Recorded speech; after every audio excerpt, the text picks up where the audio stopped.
So we welcome you here to Edward Little High School, the new high school. We've had some technical difficulties getting up and getting going here, so we've had to make some changes, and we're just giving you a live camera feed. We've lost our computer, so we don't have that available for us. So we'll just be bringing you the camera coverage.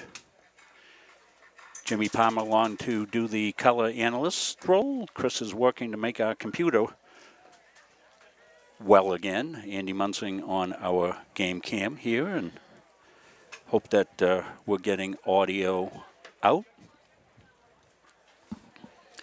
So, Jimmy, these are teams going in different directions here tonight. Edward Little's had some difficulties with the start, but they've had a tough schedule as they've played two of the better teams in the state in Portland and Oxford Hills. Yeah, those are two really tough schools right now. Gardiner had a good week last week against Falmouth. It was good to see them pull that one out and keep rolling into this week. Another great night for football. They're out there for the coin toss right now.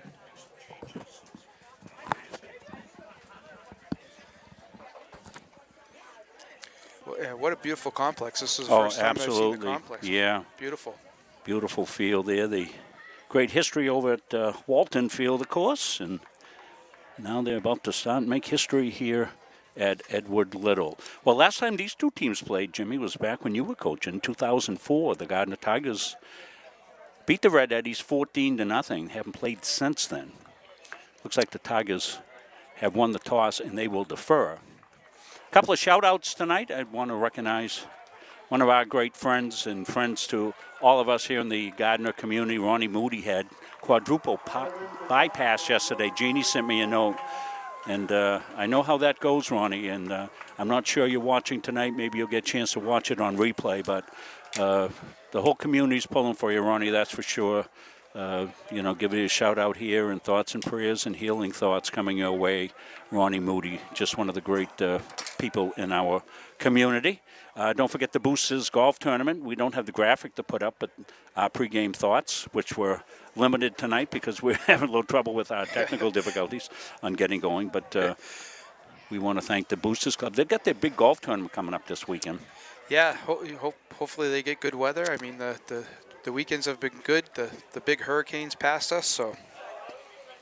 Yeah, and another weekend next will be Warren's Walkers. You can find information, Brett and Barry, former Gardiner Tigers, doing the walk in honor of their dad, Gardiner legend Art Warren, teacher, coach, administrator for many, many years in MSA D11.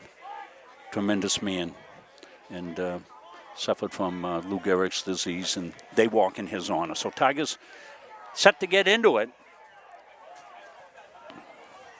As we said, EL 0-3, your Gardiner Tigers 2-1. So we'll try to do a radio-type play-by-play, and Chris will work and see if we can't get things up and going, and if we do, we'll bring it that way. So out across the way. Yeah, short kick there gives EL pretty good field position. Well, Tigers have been opportunistic on defense this year. Evan Mishu at linebacker, and we also saw the big game that Owen Chadwick, the sophomore, had last week. He had 2 fumble recoveries as well as a couple of sacks. He was defensive player of the game last week. Chase Burgess, great two-way play for the Tigers.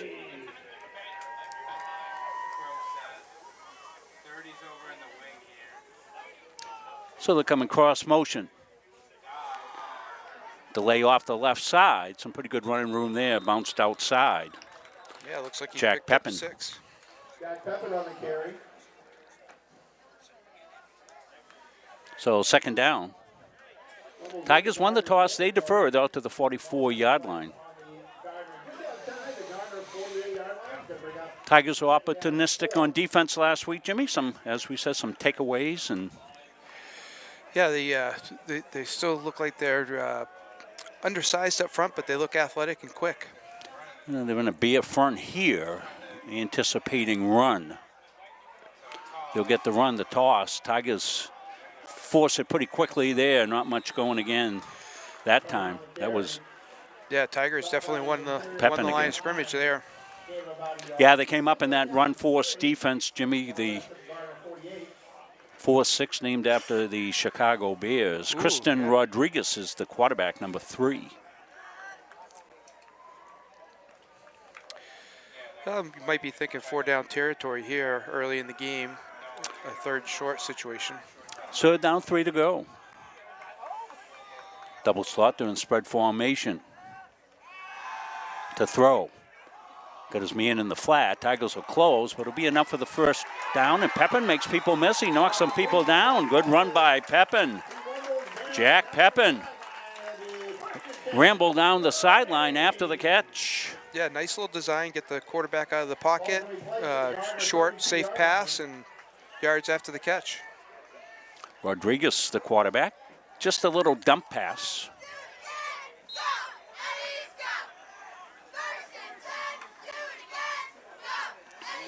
Rodriguez, a sophomore, getting the start tonight. No common opponents between these two. Pepin again, right side, Tigers close. Penalty flag in the backfield, I think. Likely going to be a holding call at that spot of the field.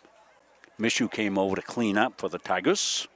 Again, we're having trouble with our graphics, so you're getting a straight camera feed.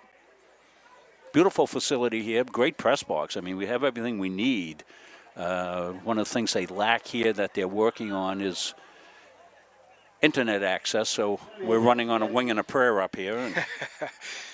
You're pretty creative when it comes to not having internet, Coach. Ball's going to get pushed back to the 42-yard line. So that's going to move it back to the 42-yard line. Yeah, that puts him behind the chains a little bit here.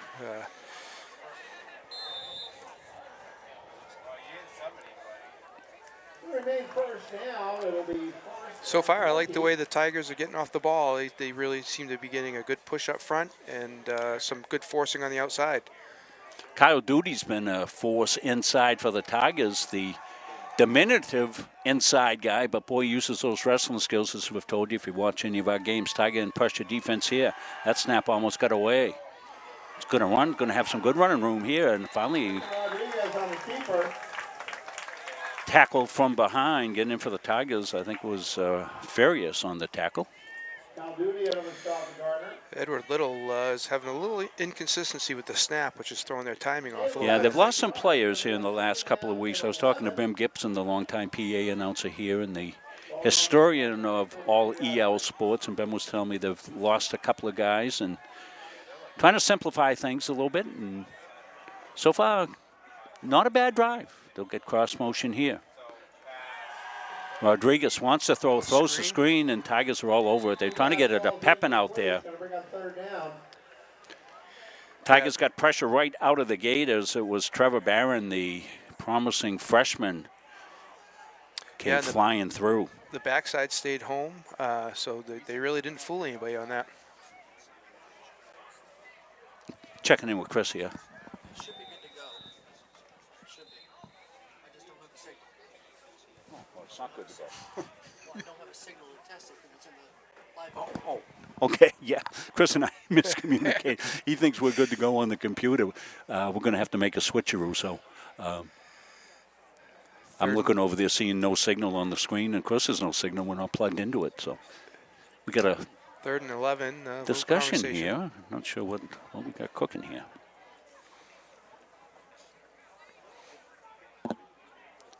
Well, they've turned the heat on in the press box, and I think it's the first time they've ever turned it on because it's got that new burning smell to it. I wasn't sure whether Jimmy had a fire in his pocket or what. 3rd down, 11 to go. Ball at the 33-yard line. Rodriguez, high snap. Got pressure right now. That ball's down and loose. The Tigers may have recovered. Another turnover. The Tigers. And Kyle Duty on the recovery for the Tigers. Yale really seemed to be moving the ball okay, and then the penalty put him behind the chains a little bit. Okay, we're going to try to make our switch right now, and we'll see if we get back. You're going to lose the signal for just a second. Now carry out also another stop, but not before the Tigers pick up another first down. Ball's going to be placed at the 30-yard line. It's going to be 1st and 10 Gardiner. Good design there with a little bit of cross action in the backfield, and then Chase just took it off the left side and picked up the first down.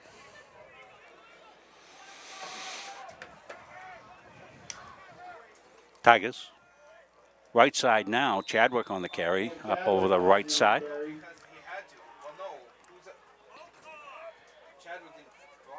That looks like they picked up about 3 there. Gain of 2 or 3 yards. 2nd down and 7. Ball inside the 30. Place it on the 28. Tigers moving the ball pretty well in this drive. We haven't seen them put it in the air yet.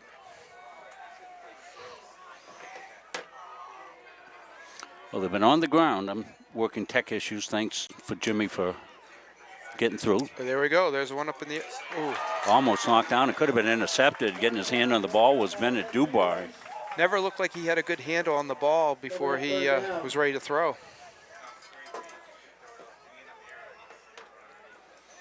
So as we said, looks like we're back. So we've had some tech issues here and looking to scramble. And I think we got everything back up and going here. It's always a challenge. Particularly you come to a new place. We're at the cozy confines of Hoke Field. We know where everything is and how everything works and all that. So we're kind of patching things together here. But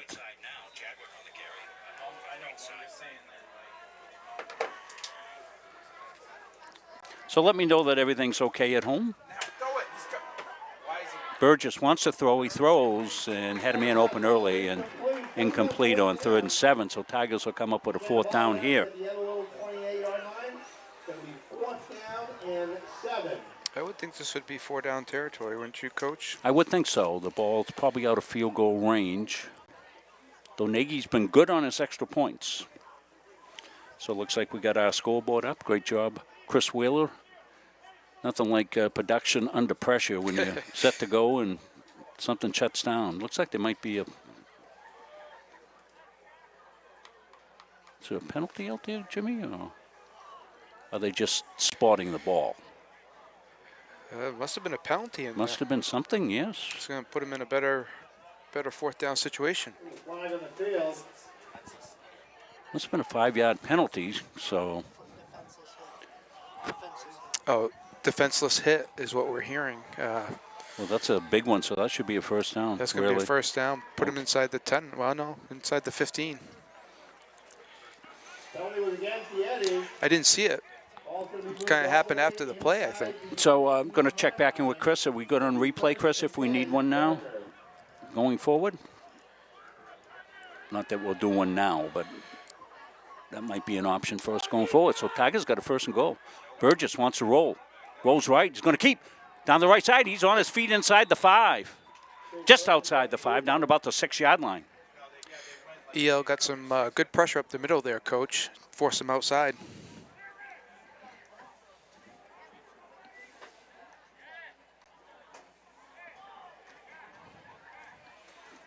So we took a quick look at that defenseless hit, and I think the Tigers got the benefit of a pretty good call. 2nd down to go here, goal.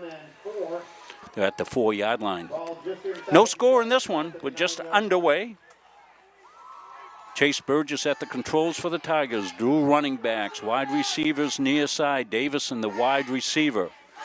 They want to throw. They'll swing it right side, left side. Chadwick makes a move on his feet down inside the 1. Got a flag over on our on the sideline here. I don't know if it was an alignment or.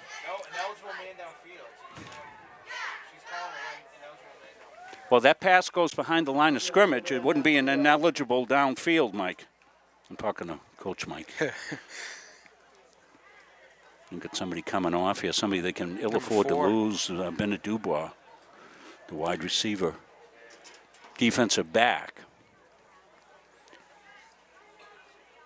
So that ball's thrown behind the line. Okay, so it's not ineligible down there. So it was maybe like Jimmy thought a misalignment by the Tigers. You need 7 on the line of scrimmage. So it's going to be 2nd down. And it's going to come back and be about 9 to go It's gold to go for the Tigers. Coach Patrick Munzing out across the way trying to get an explanation. Andy Munzing running our camera here tonight. Chris Wheeler putting the Band-Aids on our production, doing a great job with that. Jimmy Palmer, Rob Munzing here. We hope you're enjoying this at home. Again, shout-outs and healing thoughts and prayers to our Ronnie Moody. Done so much for so many in our community, and really wishing Ronnie the very best as he recovers from quadruple bypass. He spent a lot of hours on those lawnmowers down at the Little League field. Absolutely. Trips far side for the Tigers. Burgess looking to throw. Wants to throw backside. And he's going to heave it away. Looked like EL sent a late stunt up the middle with one of the backers who read the seam and came in and put a little pressure on Chase. So I'm hearing from our folks at home, everything looks and sounds the way that we thought it would going into the game. You've seen this, some of the replays. Jimmy can jump over and when Chris tells him, and Jimmy's got to scream for the replay. But we got 3rd down, 8 to go. 2 down territory, Jimmy, maybe field goal? So. Yeah, I don't know. We'll see. The Tigers certainly want to cash in on this. They got the fumble recovery by Duty and have marched down. This is where they like to go to Brady Davidson here a little bit. Dingle in cross motion.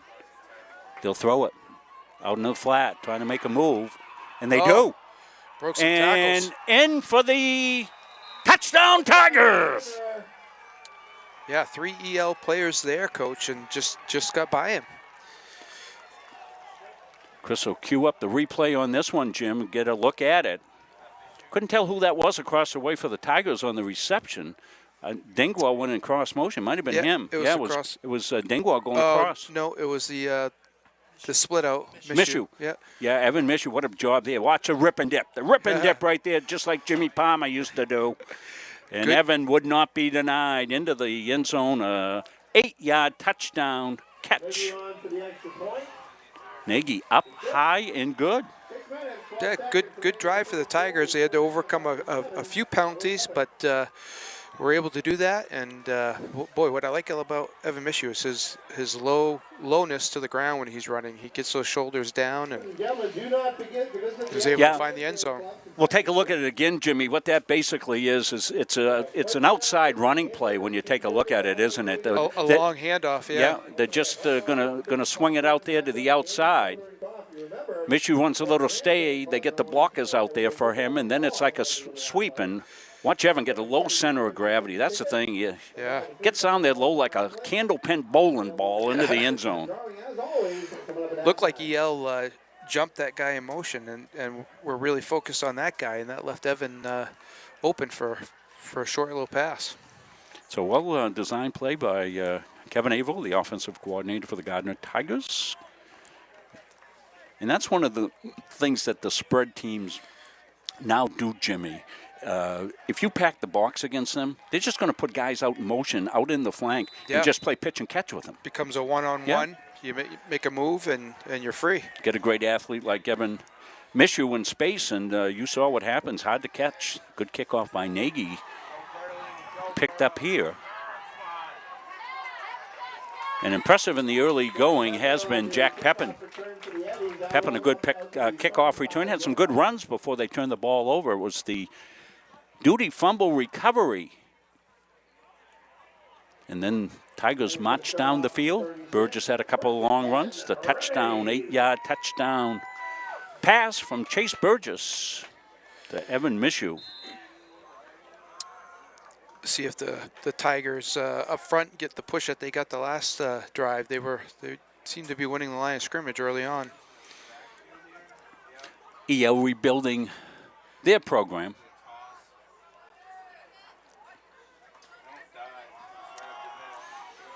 Up inside. Tough sledding there for Edward Little. Duty's one of the guys there and a host of others. Coach, one of the things I like about Owen Chadwick is he does not stay blocked. He gets off his blocks really well. Opponents try to engage him, and then he's quick to get off the block and make the play.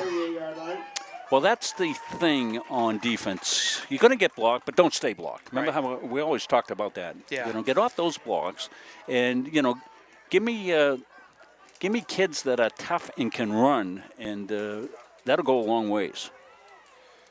Here come the Tigers. designed run. Rodriguez bounces around off a couple of Tigers. Finally gets knocked down by Chadwick and Mishu. Falls out to the 43-yard line. So we got to update the score. Yep. Third down and 4. Yeah, we're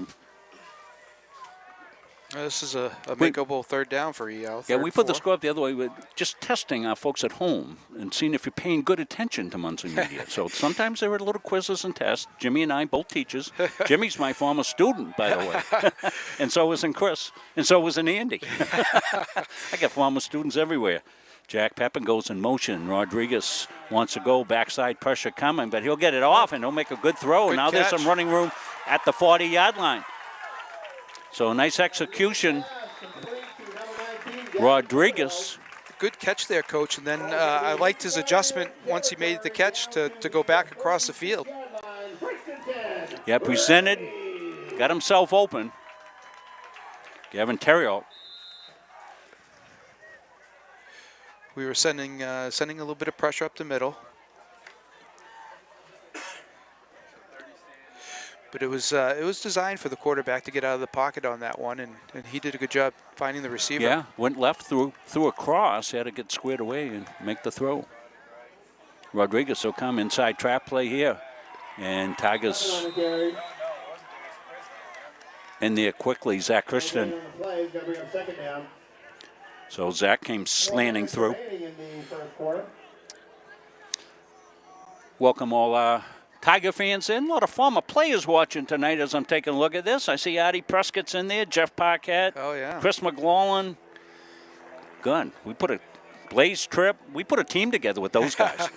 We come out here and play. The old coach Munson, take that team, go to town. Could always do an alumni game. Rodriguez trying to find some room. He does, makes the throw, delivers it nicely. And still on his feet. Not going down, and great effort by Bennett Dubois. And he was the one that came off earlier, Coach, with a little bit of a gimp. But Yeah. it looks like he's healthy now. Dubois, really a great effort. Made the catch on the sidelines, made guys miss. Yeah, up to this point, Tigers have seemed to stop the run pretty well. It's the pass that EL's been able to pick up the first downs on. Yeah, and Tigers have been doing pretty well in the defensive backfield. Had a couple of picks. Ahern had a big one last week when the game was on the line. Evan Ahern, the junior, in the end zone. Some of those former players will understand this, Coach, but this is kind of where you start talking about bend but don't break, right? You Right, exactly. give up a couple first downs, but you tighten up inside the red zone. And Okay, somebody says we're getting a lot of repeat. I don't know what that means. We're not coming in very well, but I'm not sure. We are on our own Wi-Fi system here that we brought, MiFi, so we don't have the best of internet here. But let us know at home. We'll continue to plug along here. not sure what the discussion's about here. It's a long one.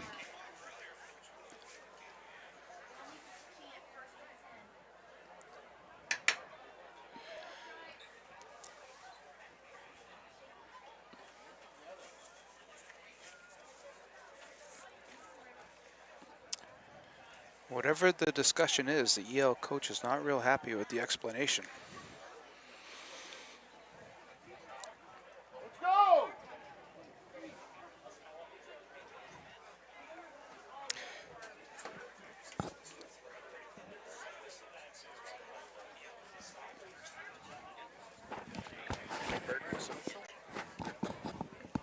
Yeah, Andy Munson came over off the camera and said maybe it was an inadvertent whistle.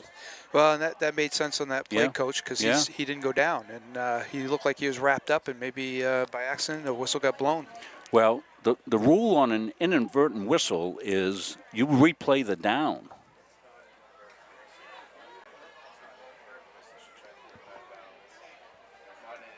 No.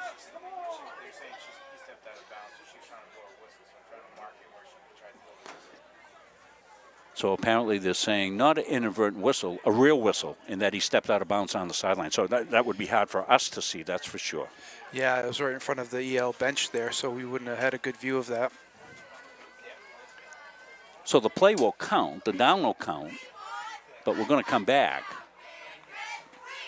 Everybody's trying to get an explanation there. Dalton David, number 67, and talking to the official. Dalton's trying to figure out, okay, what's going on? It's been a long first quarter, Coach. We've had a few delays. Okay. Everybody's saying it's good on their end. Heidi Sperling, thank you for your wonderful donation, Heidi. And Sarah and Bill Hasty, another year they donated to us. We thank them very much. 29-yard line.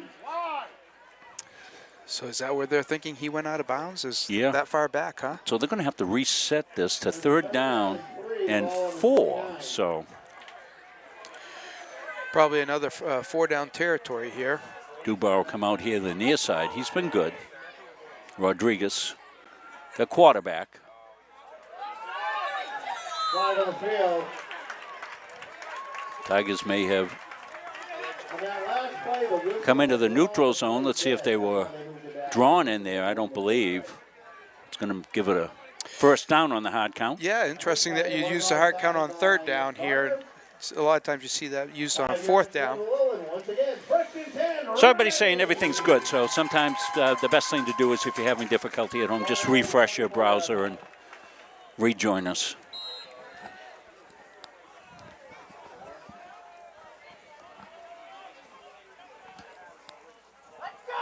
Rodriguez rolls, wants to shoot it out, he does, and throws it to Ayer as he got late pressure. Threw it away on first down.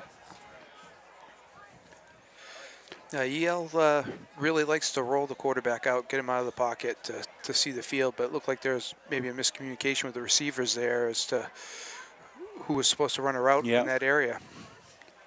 Also want to thank Kerry Sperling and Kathy for their donation to Munzing Media. We sometimes get people there. We don't push it much, but we have a little donate button on MunzingMediaSports.com, and keeps Chris fed pregame. No, we put it towards equipment. I just bought a new piece of equipment, Jimmy. I'll tell you about it at halftime. Rodriguez wants to throw. He's into the end zone. Got his man, and a great catch. About 8 yards out of bounds, unfortunately. Yeah. Good coverage there for the Tigers. That's really the only place a quarterback could put it. Yeah, Tigers were blanketed there, and EL showing a little bit about what a team that's young, been on building. the down and out a little bit, and a little a good play followed by a stutter. Yep. 3 minutes remaining in the quarter. Yeah, Harold Campbell saying, at the start we were all messed up at the start, Harold. It wasn't you. We had to basically shut everything down and restart it. They're going to go left side. They get some running room here. Jack Pepin. Pepin still on his feet. He's running hard tonight, Pepin. He's down inside to about the 15-yard line. Interesting call there, Coach, on 3rd and 10 to run the ball the outside, but they're probably thinking 4-down territory. Yeah, so. you're hoping to get maybe 7, and they got 8. So Tigers will have to watch that hard count. The ball is on the 15-yard line, and it is 4th and 1. Tigers will come with, you got to think that be a front, that pressure defense as they'll bring guys up on the line of scrimmage as Rodriguez will go up under center with Pepin, the running back. They'll cross motion. And they tried to draw the Tigers off. That didn't work, so they took the timeout. We'll stay right here with us. Again, we want to remind you about a couple of things going on. The Boosters Club Golf Tournament. That'll be Sunday. Natanis this year? I think they're playing that at Natanis. I don't know. They've got the information on their page. I think it is Natanis, yep. Yeah. Beautiful course up there at Natanis. The hard count, Coach, it's tough to get teams with that twice. So yeah, yeah. If you do, you'll be standing next to Coach Munzing over there on the sidelines watching the rest of the game. Yeah, we always used to have, in those situations, Jimmy, you take a veteran player, right, and you tell him, hey, listen, you're my coach on the field in these situations, okay? In this situation, we want you to say this. Yeah. Watch the hard count. Watch the hard count. So you put a kid in charge of something like that, and so they coach up on the field about it. Yeah, and I've heard some coaches say, watch the football. You know what? Yeah. Don't get caught up with the sound. Watch the football. So we'll see what they go to here. They've got some good runs out of Jack Pepin tonight. He's been a hard-running force. He's the lone back. Rodriguez is going under center. EL's really got some tight splits here, so maybe something right up the gut. Tigers getting ready to pressure. They're in. But Pepin didn't need much, and he got just enough for the first down. Tigers almost, with Mishu, almost came through in the backfield to meet the handoff, and it's going to be a first down. A lot of their run plays, Coach, looks like a draw. The quarterback's coming back to the back, handing it off, and then he gets his legs going. But you know, with a short yardage situation, you almost want to get the running back going forward. 14-yard line. It'll be first and 10 at the little. 2 minutes, 30 seconds remaining in the first quarter. So it'll be first down and 10. Ball at the 14. Rodriguez in the shotgun. Got Pepin to his right. He wants to run. Does. Option. Tigers had the initial defender there, but Pepin ran through tacklers. He's still on his feet. Ooh. Out of bounds inside the 1. That's a tough run right there, Coach. Jack Pepin. But it is enough to pick up another first down. It'll be first and goal to go. Ready. So EL first and goal. Looking at the replay here, we had a shot at the pitch man in the backfield, but then he got out around it, and then he just lowers his shoulder and runs hard, keeps his legs going right up into the goal line.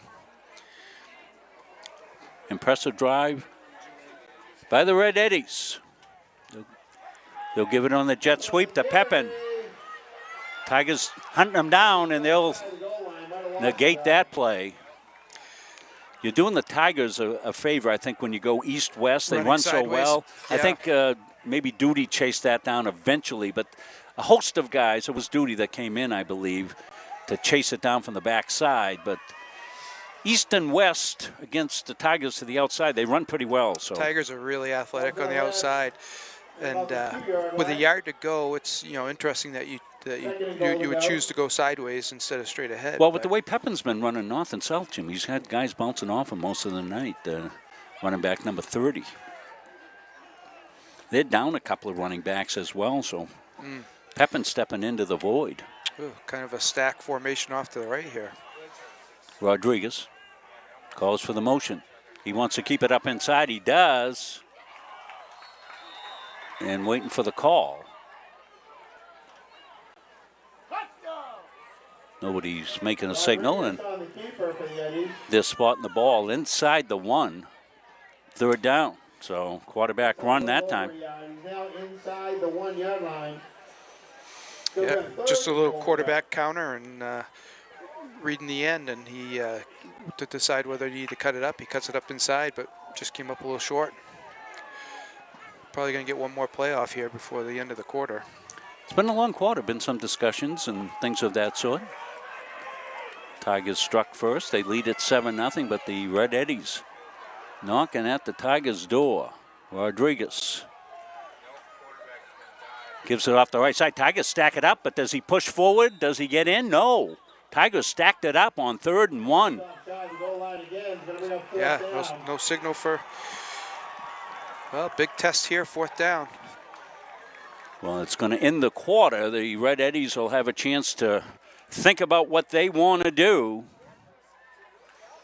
as they will let this clock roll down. So we played 1 quarter.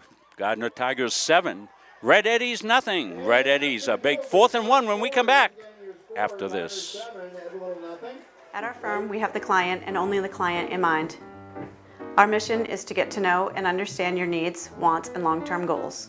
We want to help you develop, implement, and monitor a strategy that's designed to address your individual situation. We understand the challenges families face today.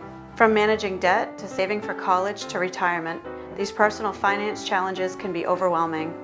Our commitment is to utilize all of our resources to help you pursue your goals. We believe in thinking out of the box, and we are not afraid to challenge conventional wisdom in our approach to financial services and preserving wealth. All of our energy, commitment, and efforts are focused on you, the client, and your satisfaction.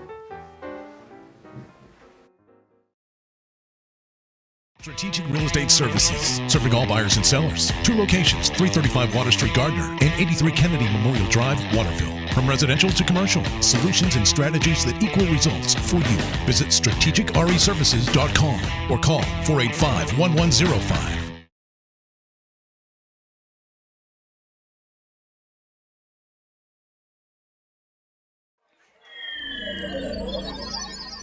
Rob Munzing, Jim Palmer, Chris Wheeler doing our production for us, Andy Munzing on our game cam. We got a big 4th and 1.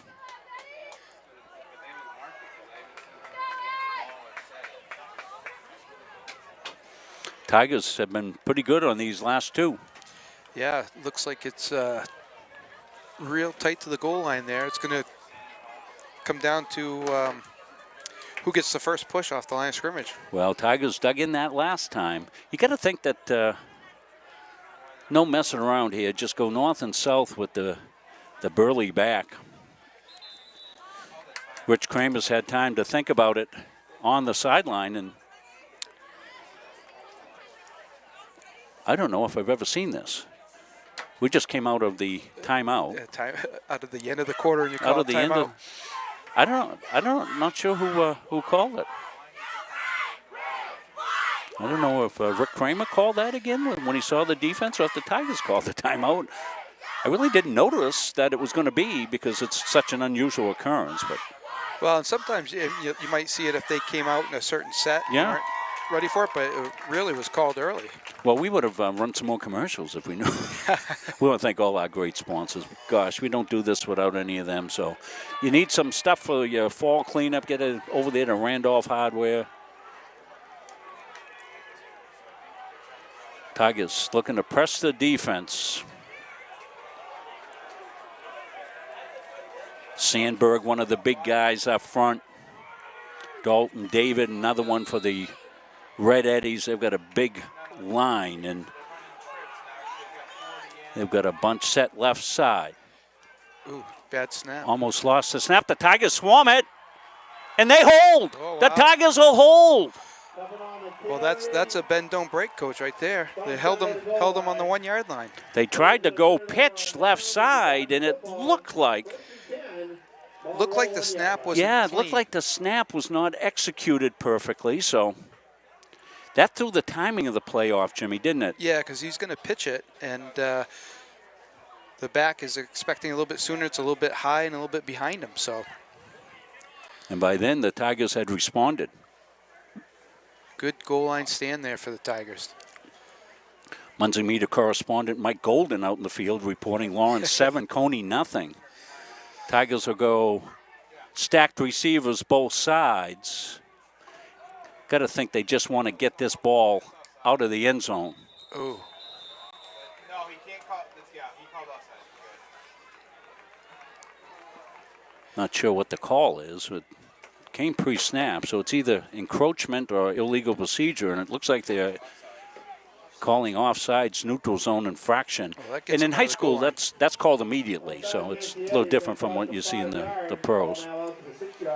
So that gives the Tigers a little wiggle room there, Jimmy. Yeah, a little breathing room to be a little more creative. Looks like they're going to keep the same alignment that I call it double stacks on the outside.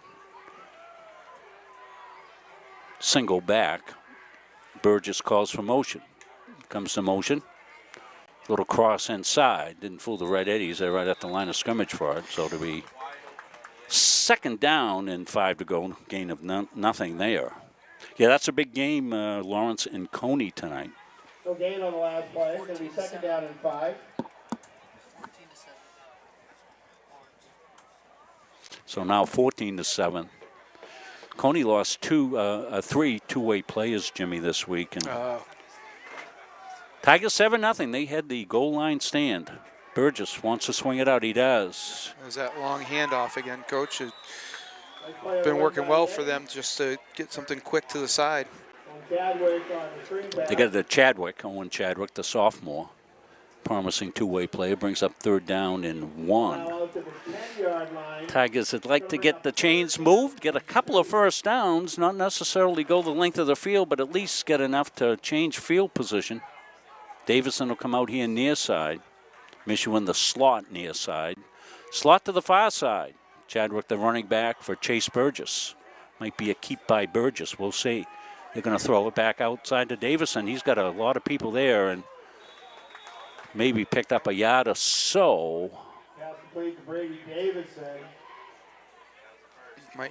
Might have picked it up with. First down. Yeah, Boy, they he first down. just picked it up, didn't he? Huh? Yeah, I thought they Davison with a good individual effort, the rangy player. Interesting story with Brady. Brady played football in 5th and 6th grade and then To the 13-yard line. retired. And Coach Munzing was saying every year they would talk to Brady about come to play. Yeah. And this year he came back out, and he's been an immediate success story here for the Gardiner Tigers. Yeah, we haven't heard Zach Christen's name too much on offense tonight, which they like to get the ball to him too. Back is showing blitz. And that was Back from the backfield. broken up from the get-go. Brendan on the hit. You know, I think Gardiner's got a good scheme when getting outside because those backers are really coming up quick and right on the line of scrimmage. Yeah. And you kind of take them out of the play if you can just catch it and throw it. But you can't do it every play. Second down 14, they try to get Brady going, 4 yards. Gonna bring up Braden Elliott, down and but 14. that was snuffed out. Second down 14 to go. You might think they fake that and maybe have Burgess keep it off it. Look for a little. This is a good time for a Burgess run, I think. Try to get him out on the flank. Yeah. And they will try to square it up, but Driven out of bounds. they thought the same thing. Yeah. 7. Jack Pepin came over for the tackle. Peppin in over stop. Also number 22, Larry Vino. That's the best EL has played that outside run so far tonight.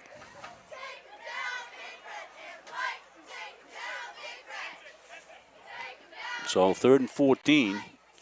Tigers deep in their territory. Their defense playing well, opportunistically. Although EL had a nice drive. They had a 1st and goal. Not able to cash it in as the Tigers came up big. They had, what was it, 1st and 4, I think. I was going to say Yeah. either the 3 or the 4. First They were and inside. goal from the 4, and Tigers held. Oh, he might have started a little early, but Burgess in trouble. Now he's got some running room. He's got running room to the outside. He turns it on. Chase Burgess is got the first down on the scramble to the left side.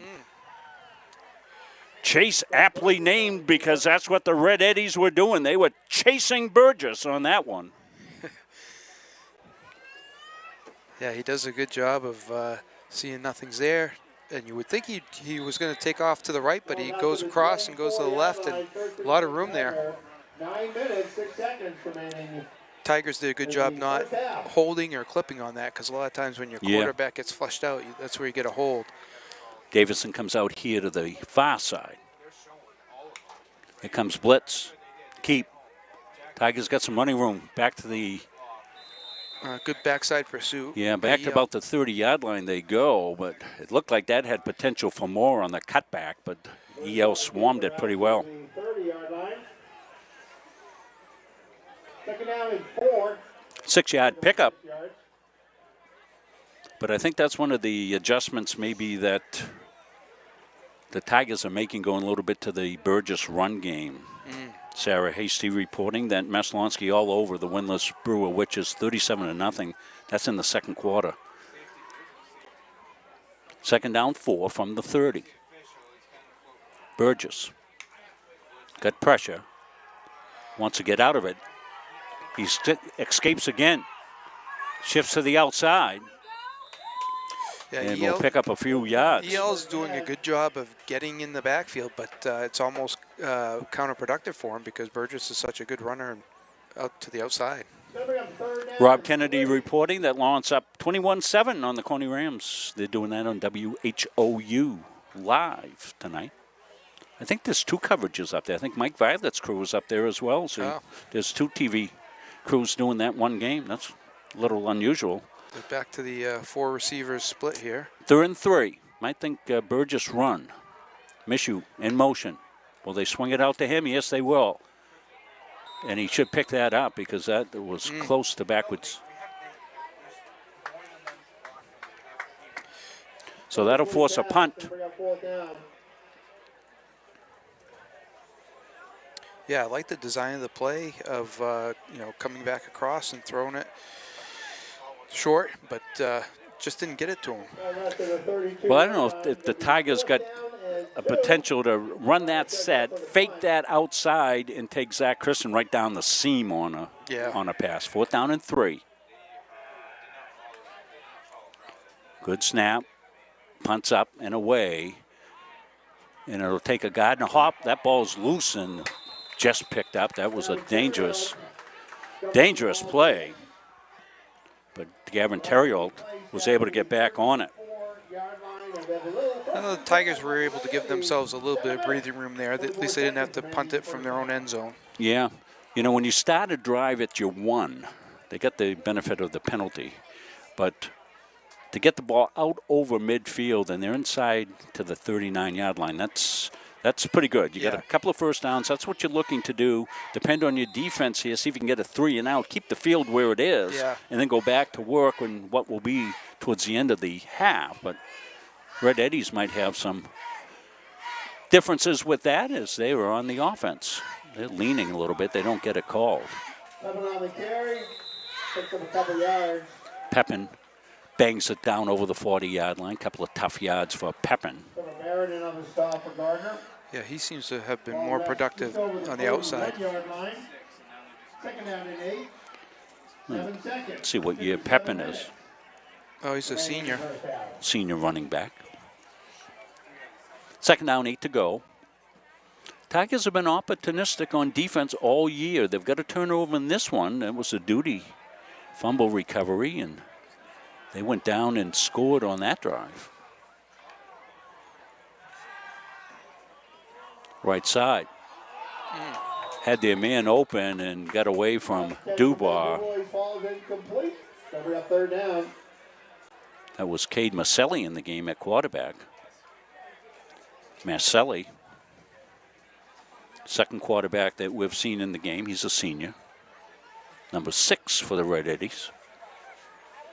So you wonder if maybe, Rodriguez was having a little difficulty with the exchange, and yeah, he looks, he's Coach Kramer. He's on the sideline. He's not injured or anything, so he's just, maybe they're rotating guys in.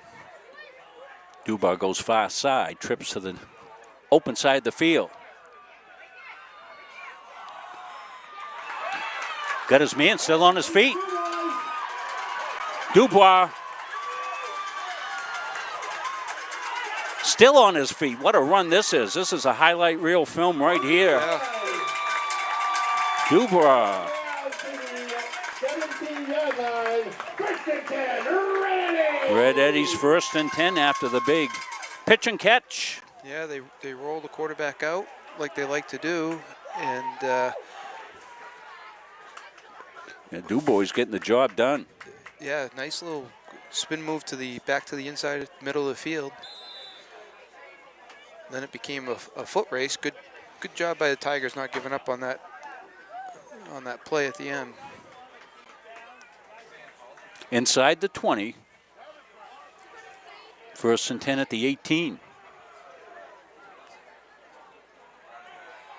Left side. Pepin makes a man miss. Still on his feet. Now he's wrestled down. Duty did a good job coming from the backside to make that initial hit on him. Cody Dingwell finished it up. Brought down by Cody Dingwell. Shout out to our buddy Liam Verhill watching. Going to get Liam on the headset sometime. Watches all the Munson media stuff. Loves football. What's not to love, right? Football. Liam's going to model his career after Jimmy Palmer. Tough, hard-nosed little guys. 2nd down, 6 to go. Ball at the 13-yard line. Oh, there's motion there. They didn't call that. Maselli throws. He's got his man for a touchdown. They went out to the man that made it happen on this drive, Bennett Dubois. Red Eddie, touchdown with 5:01 left here. They close it to 7-6. Looked like their back moved before the snap, but nothing was called. Would have been two guys in motion. So might have got away with one there. That's a bright spot for Yale is the pass game, though. They've moved the ball up and down the field with the pass, mixing a little bit of run. Looks like they're going for two. Are they? Let's see. I don't see a T out there yet. Yeah, so. Yeah, they will. Yeah. They will go for two. They'll load it up. Pepping the running back. They want to throw. The slant. Two-point conversion is no good. Incomplete, so it'll stay 7-6, a 13-yard touchdown pass. Yeah, Maselli to Dubois. Yeah, he had a tight window on that two-point conversion. Almost got it through, but just couldn't hang on. I think he almost was screened a little bit by the ball. So Tigers, some work to do here. They've got their timeouts. They've got 5:01 left. I want to thank all our wonderful sponsors for making these games possible. You'll see a lot of their ads come up at halftime of tonight's game, as we didn't get to run many of them during the pregame. That was, we were in total panic disaster mode in the pregame with things not working and getting set to go out. But we got it up and running, and that'll sometimes happen when we are on the road, and particularly a place we haven't gone. But this is a beautiful press box. My gosh, I feel like I'm at a college setting here, Jim. Yeah, it is nice. They did a good job.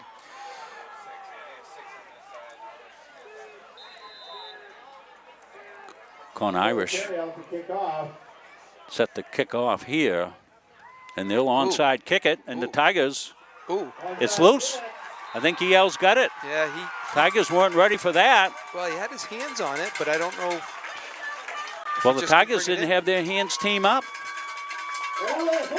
I mean, I think this is something that EL has been doing all along, and the Tigers didn't look like they were set for it. No. I mean, you've got a guy that is a lineman. Yeah, 74, I think.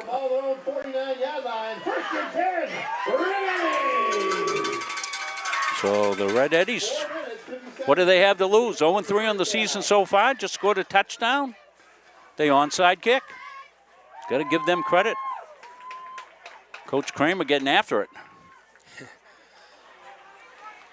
So Tigers, this is almost like a sudden change situation for them on the defensive end of things. Yeah. Got to figure that Maselli will be in there, and he still is. He's got time to throw it. And he's got his man on the sideline. Dubois has made his presence felt. Yeah, they're giving him a lot of room out there. They really are giving him a huge cushion. You know, he's the guy they're going to. You might think they might want to step up on Dubois a little bit there to put a little pressure on him. And get the window closed down.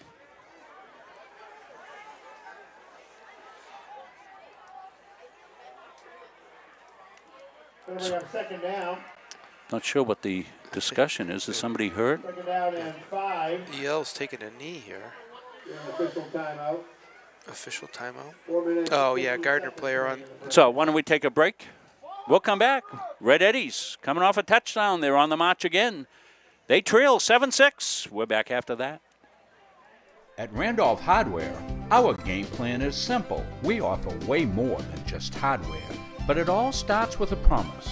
We have what you need and always with a smile. We have a huge selection of paint, plumbing, electrical, and gardening supplies to help you complete simple projects to major home renovations. We also offer a rental center, factory authorized power equipment repair, and the best tool selection around. So stop in today and let the Randolph Hardware team help make your project a winner.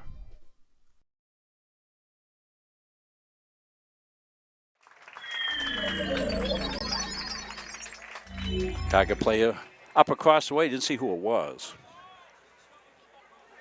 Play starts off again. It'll be 2nd down and 5 for the Eddies. Ball rests at the Gardiner 45-yard line. 4 minutes, 15 seconds remaining in the first half. Red Eddies have done a pretty good job with the protection. Maselli's had time to throw in his favorite target. Dubois says ripped off some big ones. He's got the touchdown catch, a 13-yarder, but he's also had some big yards after catch as well. The junior doing a great job tonight for the Red Eddies. The EL continues to roll the quarterback out. I think he's comfortable getting outside the pocket to see the field. Tigers up on a little bit more press coverage here. They want to run the jet. They've got the corner. Tigers come late to it. Ooh. And Jack Pepin says, clear. That's quite a stiff arm there. Clear the track. Down to the Gardiner 35-yard line. So it's been second quarter for EL. They threatened. Tigers held. Tigers picked up a couple of first downs, punted it away down to about the 40-yard line. Then about a 60-yard drive for EL. The 13-yard Maselli to Dubois. Touchdown catch. They went for 2, didn't get it. 7-6 onside kick. Recovered, and here they go. Maselli wants to roll out again. Now here comes the pressure from the Tigers, and Duty's got it. Yeah. Well, Tigers brought pressure that time, Jimmy. Duty ran it down from the backside. They had some onside pressure as well. Yeah, I think that's what they're going to have to look to do to keep him from rolling out. Send people off the edge a little bit. 27-7, Lawrence over Coney. Mesalonsky rolling again. Eagles flying high. 2nd down, 18.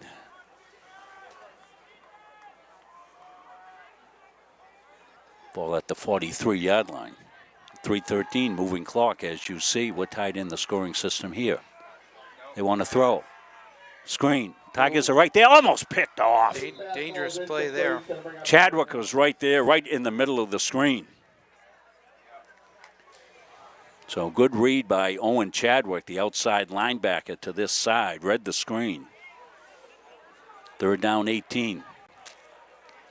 Yeah, you know, Coach, that's just discipline of staying home and doing your job and trusting that everybody else is going to do their job. And you stay home and you're right in the middle of it. Maselli been at quarterback here for most of the second quarter. He's got a touchdown pass, a 13-yarder. Need to make some magic happen here on 3rd and 18. Tigers, pressure. Gets it out, got his man. Again, big cushion by the Tigers. Dingwell out on the coverage, but again, yeah, good pressure. The Red Eddies are running those wide receivers down. Then they're running the stay route down to the 29. 4th and 4 for the Red Eddies. Yeah, 2:53 left. Looked like a post wheel there, Coach, and the wheel came back for the ball. Good instincts there.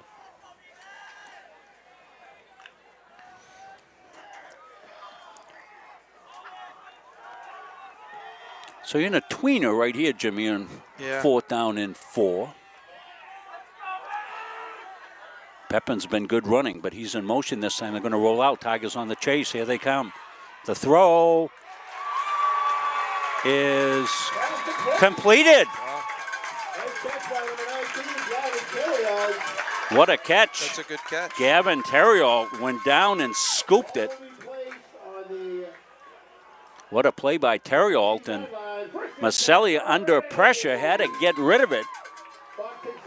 And Maselli with a diving catch. So the Red Eddies continue this drive down to the 17-yard line. 2:35, clock moving. 7-6 Tigers. Good throw by Maselli there, rolling to his left. He had to get his shoulders around to get the ball. That ball never came out.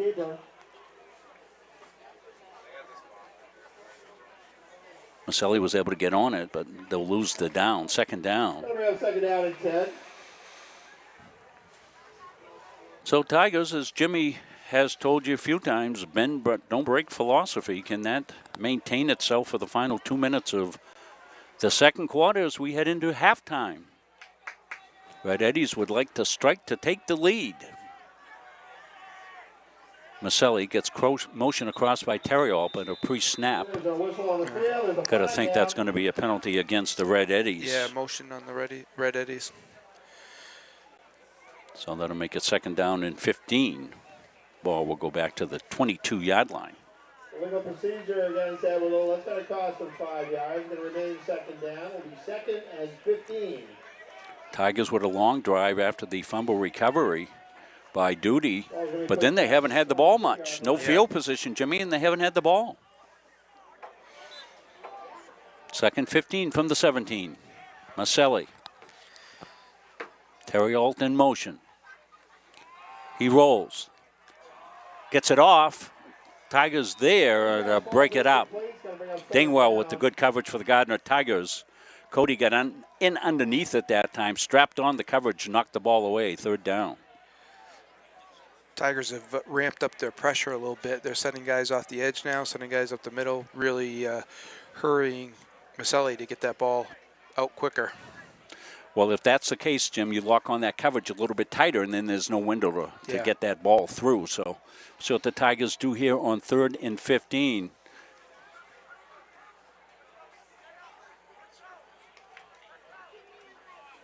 They'll come out. You want to find Dubois. He goes out to the far side. He's been the guy. Terriol comes in cross motion. They want to throw. Slant. The throw, the catch. Down inside the 10 to the 8-yard line. They went the other way to Connor Irish. Tigers had two defenders there. He just made a nice throw and a little high, but he went up and got it. So that's going to bring up a fourth down, about 1. We've been here before. Going to bring up fourth down. The ball is on the He almost spun out of that, too. He fourth down and 1 with about 1 minute to go in the first half. So do the Tigers have another stop and them on fourth down? Well, and Tigers get the ball to start the second half, too, Coach. So that's Well, I wouldn't think they'd want to mess around and get Pepin going north and south. They'll come with the jet sweep. They've got the running room. They've got the first down, and Pepin's got it and knocked out of bounds. So well done by Pepin. He lowered his shoulder, picked up the first down. That was the old rip and dip there, Coach. And got out of bounds. So he did a couple of good things there. Ran hard, picked up the first down, got out of bounds. So it'll be first and goal. Ball's going to be placed at the 4-yard line. Ball's at the 4. We've been here before. 44 seconds and one timeout, I believe, left for the Red Eddies. That's what I was just going to ask, is how many they had. He's going to go under center here. He will. Wants to throw the slant. He does. He's got his man. He's got him for a touchdown. Dubois on the touchdown catch. I believe that was he.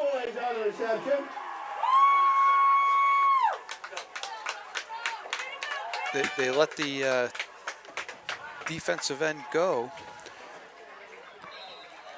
They let the defensive end come in, but he got rid They of threw the it ball. right under him. Yep. So Maselli delivers a good ball there. Looks similar to that two-point play that they attempted. Yes, I think it was the same play. And they will go for 2 again. Cade Maselli.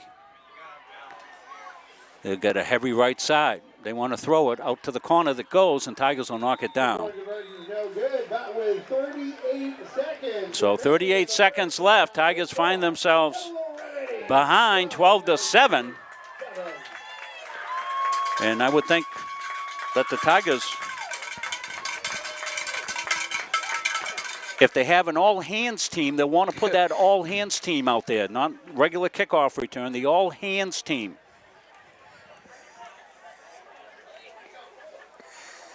because you want to anticipate onside kicking in because this is what EL does. Yeah. They said they don't have a guy that kicks it very well, so they every time they onside kick it.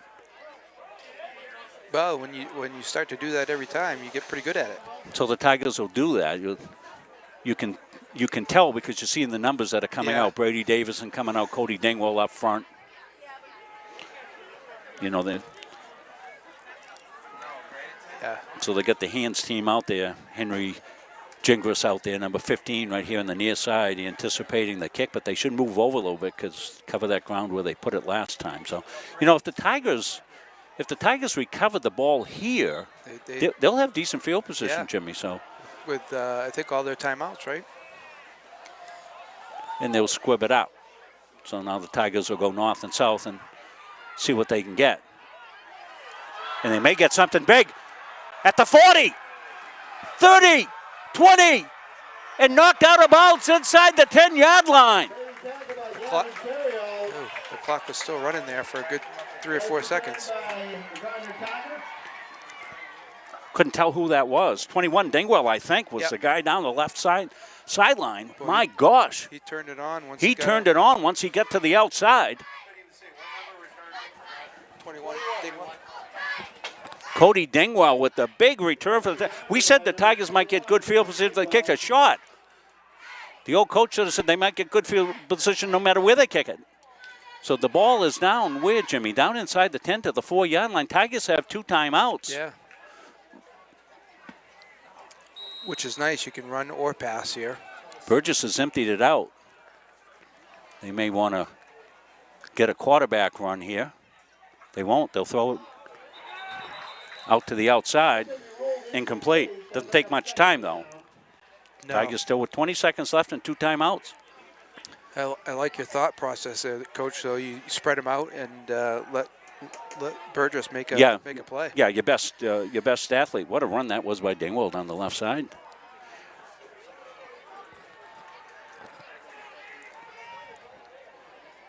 You know, hats off to the EL player that saved the touchdown because he was coming from across the field. Yes, he was. Tigers blocking backs inside. Might be quarterback run for Burgess. They have timeouts to use. Yes, they want to go left side. He does. He slants in. Gets down to about the 2-yard line. Tigers take a quick timeout. Down to about the 5. We have timeout on the field. Timeout Gardiner. We'll see where they spot the ball. It'll be 3rd and goal to go with 16.3 seconds remaining in the first half. Gardiner tried to pull a guard on that too. So the ball's at the 5. So they were down inside the 10 when they started this drive. So it's going to be 3rd down, goal to goal from the 5 for the Tigers. Coach Munzing's at the sticks checking it out.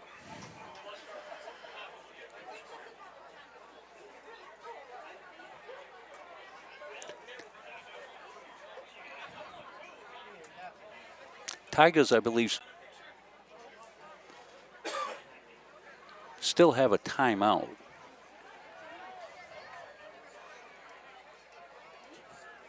I don't think the clock is. The clock doesn't have a timeout digit, so it's hard to tell how many they have. No, this but I think big sequence right here. I mean, they're in field goal territory as well, Jimmy, for 4th down. So 16.3. If you have a timeout, you can run the ball. If you don't, you have to throw the ball. So Burgess at quarterback for the Tigers. Dingwall comes in cross motion. Little swing pass, incomplete. Ball is incomplete. Going to bring up 4th down. 4th and goal to go. Ball at the 5. Well, seconds. if you do have a timeout, it might be a good opportunity to try a hard count and see if you can draw them. So Tigers took the timeout. Tigers had a goal line stop. Can the Red Eddies duplicate that and maintain their 12-7 lead? Looks like Mesolonsky's 44-0 at the half. Well, the Eagles benefiting from the competitive schedule as well, because they were not very good last year and, projected not to be what they are. They've really come on and they've done great. We're not taking anything away from them, but, this is a crossover game for them tonight, and they're going against Brewer Witches team that's in a rebuilding mode, 0-3. It's so hard to to get the scheduling straight, because you just do the best you can. You got different players coming out every year, and you try to look at the numbers. But Davidson out here in the near side, he's a big target. Burgess at quarterback, calls for it, wants to throw it, it does, tosses left side, and Tigers in for the touchdown. No flags. Some missed tackles there. And the Tigers, I think that's the play they ran on first down. Not sure who that was across the way. We'll look at the replay. We'll get it. I want to say number 19, but I'm not positive. It was Cody Dingwell. Cody Dingwell. By number 21, that's Cody Dingwell. And Cody made this drive happen on the great kickoff return down inside the 10. They went to him on fourth down as well, and Cody made a couple of guys miss. In for the Tigers. The kick by Nagy is up and good. That's a big kick. Yeah. Big kick right there for the Gardiner Tigers. Makes it 14-12. Well, a good answer by the Gardiner Tigers. Red Eddies had all the momentum, Jimmy. The Tigers smartened up. They came with the all-hands team. Made them adjust. Made them adjust to kick it down into the gap. And it wasn't a bad kickoff. They got a nice turf bounce, did the Tigers, right? One hopper to Cody Dingwell. And those are plays we'll be taking a look at here at the half when we recap all the scoring here. It's been a really good game, 14-12. Hope you're enjoying it at home. These are two programs that they matched up. This is a crossover game for the Gardiner Tigers, a B to A. And we remind our fans in Tigertown land that the Tigers were originally, Jimmy, set to go to Class C in the original reconfiguration. That's our size as Class C. So they put us in Class C South, which meant that we would have had to hire a Greyhound driver for the trip. So Coach Munsing decided, hey, let's move up, and Nate Stubbett, they all agreed, let's play our rivals. We want to make sure we save the Coney game. And so we moved up to Class B. Tigers will kick it deep, and they will look to cover. Red Eddie's looking for a little magic here. And it's Pepin, still on his feet. And he's a good, tough, hard-nosed runner, but Tigers playing defense there, a little loose on the kickoff return, making sure that they didn't give up the big one. They don't, but they get the big one. The return by Dingwell set them up. First and goal inside the 10 with about 20-something seconds left. The Gardiner Tigers scored on 4th down and 5. The touchdown play to Dingwell from Chase Burgess, and that's where we stand. 14-12, we'll step away, we'll take a break. Jimmy and I will come back. Review halftime when we come back after this. Coaches know you can't win a game without proper planning and execution. Let Gosline Retirement Planning coach you into a confident retirement. Here at Gosline Retirement, we provide that proper planning and help you utilize a step-by-step approach on all facets of your retirement planning. We provide guidance on income planning, wealth management, understanding taxation, Medicare and long-term care, and legacy and estate planning. We pride ourselves on working hard for those who have worked hard their entire lives. So, schedule your appointment today and let the team at Gosline Retirement Planning put together a retirement game plan for you. Coaches and athletes know that teamwork is the key to success. At the Gosline Insurance Group, our team is comprised of knowledgeable, enthusiastic, and dedicated agency personnel who are committed to keeping our clients informed and protected. Featuring 9 agencies throughout the area, the Gosline Insurance Group is the largest locally owned independent agency group in Central Maine. As a trusted choice agent, we are dedicated to you and are committed to treating you as a person and not as a policy. This commitment means we will work for you and not the insurance company. So call us today and let our team put you on the path to success. Started by the Corliss family in Pittston in 2019, Corliss Gravel Pit offers some of Kennebec County's highest quality gravel products. located just south of the old Cedar Grove Road, on the right off Route 27. We are committed to providing outstanding products at a fair price. We offer a variety of products for all of your needs. At Corliss Gravel Pit, our loader is always ready and on site. Local deliveries on larger quantities are always available. And we offer discounts on large quantities as needed. We also offer plowing and sanding services during those tough Maine winters. Corliss Gravel Pit is family owned and operated since 2019, producing Kennebec County's highest quality gravel at a fair price. Hi, my name is Shayna Everson and I'm with Atlantic Youth Sports Inc. As a nonprofit athletic program, we strive to develop young people into successful athletes and leaders by focusing on 3 values: confidence, teamwork, and respect. Our programs include basketball, lacrosse, softball, and volleyball. Our vision is continuing to build for the community as we have grown to 10+ teams with 3 other athletic programs and having an opportunity to build a home. And because of your support, we have an outdoor court in West Gardiner. Thank you to our volunteers, athletes, and coaches who put in the dedication to create our home. If you would like to donate today, please go to www.aysinc.org/donate and make a difference tomorrow. At a family's time of loss, making arrangements with those you know and trust can lessen the burden, so you may better focus on preparations and services. Family First Funeral Homes and Cremation Care's network of long-established, family-managed firms is here for families like yours, providing experienced and compassionate service throughout Central Maine. They are Lowry Brothers and Wheeler Funeral Homes in Fairfield and Oakland, Knowlton and Hewins and Roberts Funeral Homes, serving Augusta and Winthrop, and Staples Funeral Home for families in Gardiner, Maine. Each staff is experienced at accommodating the unique needs of the families we serve, as well as pre-arranging services for individuals. All of the Family First locations stay true to our traditions and commitment to the communities we've served for decades. Together, we join with you to celebrate lives well lived. Family First Funeral Homes and Cremation Care, where your family is our family. Elliott Office Products is a family-owned business that has been around since 1985.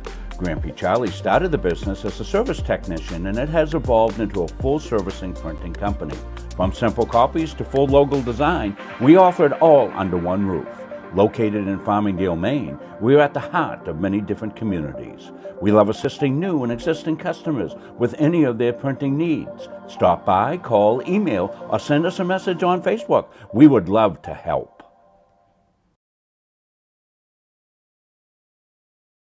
Helping people is kind of ingrained into me. I am so glad that I chose to be here. It's a really great program. Primary downs in the heart. The instructors are super helpful. They really do set you up to be successful in the field. The new hospital simulation lab here at CMCC is a great addition. It's as close to replicating real life as you can get. We did an IV lab.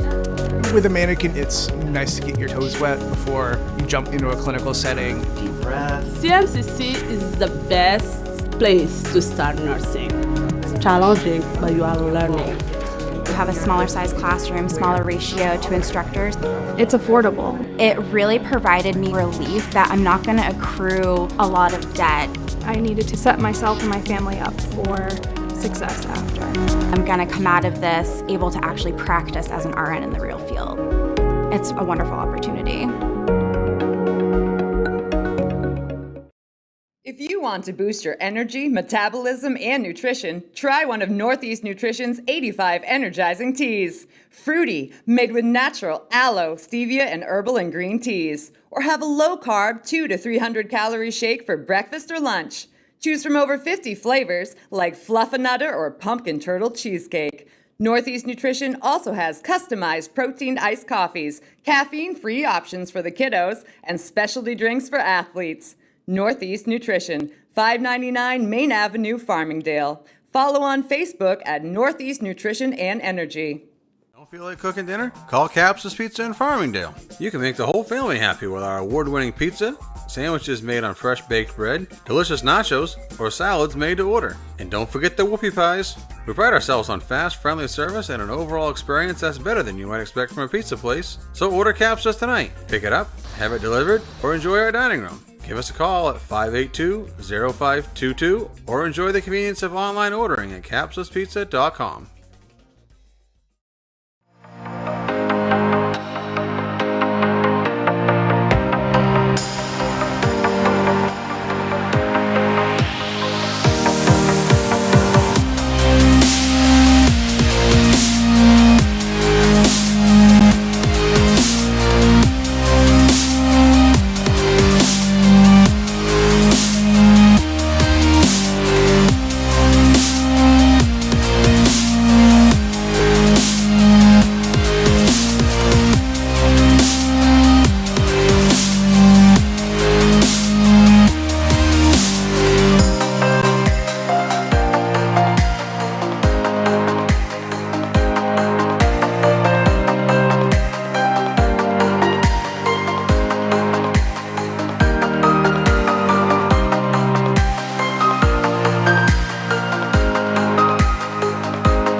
Have you heard about free college?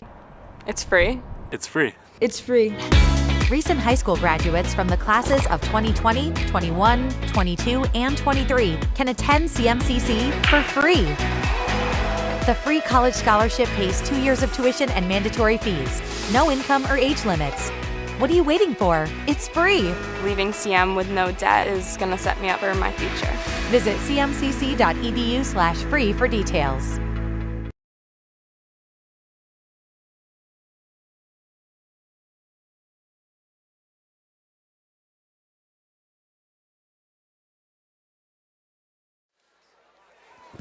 Good one here at the half.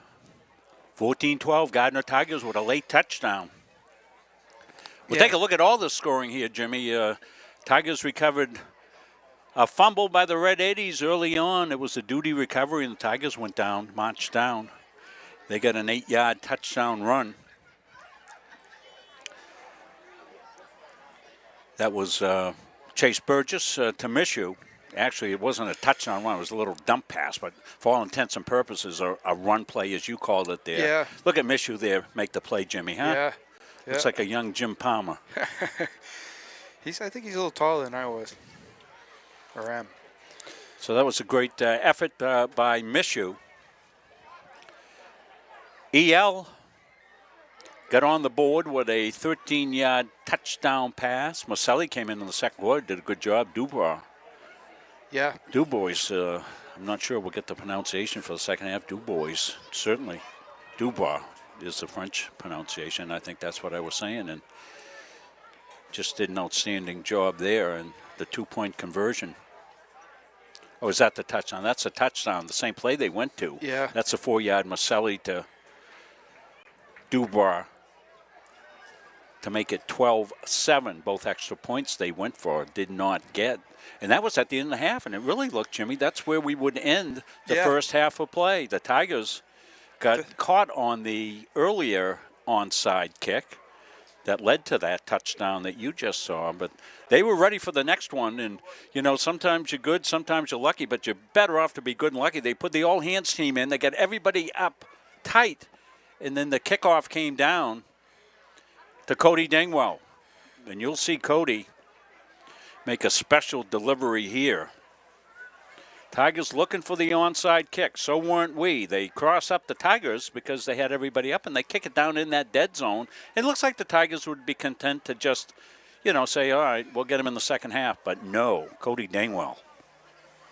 Yeah, it looks like they outran their coverage a little bit. And, you know, sometimes that onside kick setup leaves a lot of room, and I think that's what benefited the Tigers there. They had a lot of running room.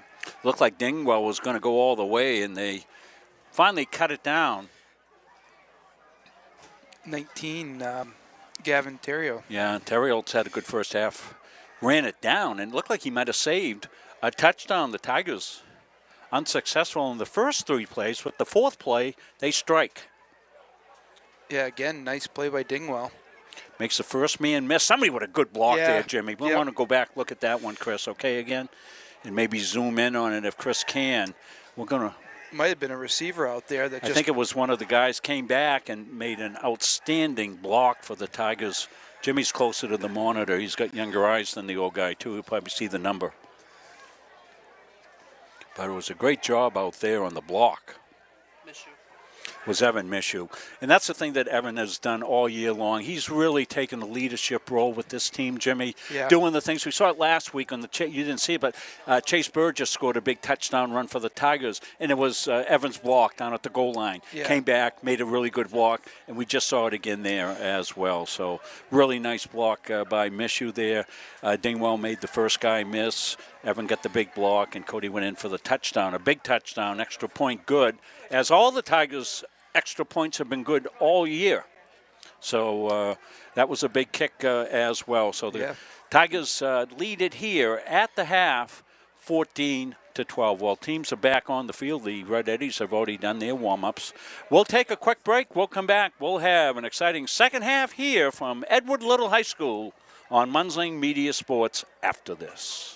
When you choose a financial institution to entrust your hard-earned money to, bigger is not necessarily better. Will you be noticed? Will you be heard? At Gardiner Federal Credit Union, our members aren't account numbers, they're our friends and neighbors. Each member has a vote, a voice. What matters to you matters to us. Lending decisions are based not solely on your credit score, but on who you truly are. We work diligently to end hunger. We volunteer in our local schools and throughout the community supporting neighborhood events. We are local people making local decisions, investing in our members and giving back to our communities. Gardiner Federal Credit Union, where your money has a voice. Coaches and athletes know that teamwork is the key to success. At the Gosline Insurance Group, our team is comprised of knowledgeable, enthusiastic, and dedicated agency personnel who are committed to keeping our clients informed and protected. Featuring 9 agencies throughout the area, the Gosline Insurance Group is the largest locally owned independent agency group in Central Maine. As a trusted choice agent, we are dedicated to you and are committed to treating you as a person and not as a policy. This commitment means we will work for you and not the insurance company.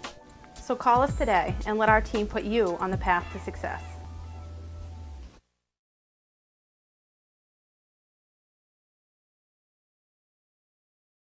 Why waste valuable time and gasoline traveling around when you can enjoy one-stop shopping at Goggins IGA in Randolph? Goggins is locally owned by people you know and trust at the heart of our community. Goggins offers the convenience of one-stop shopping, in-store banking, a large selection of liquors and wines, and a full-service pharmacy. At Goggins IGA, you're in, you're out, you're home.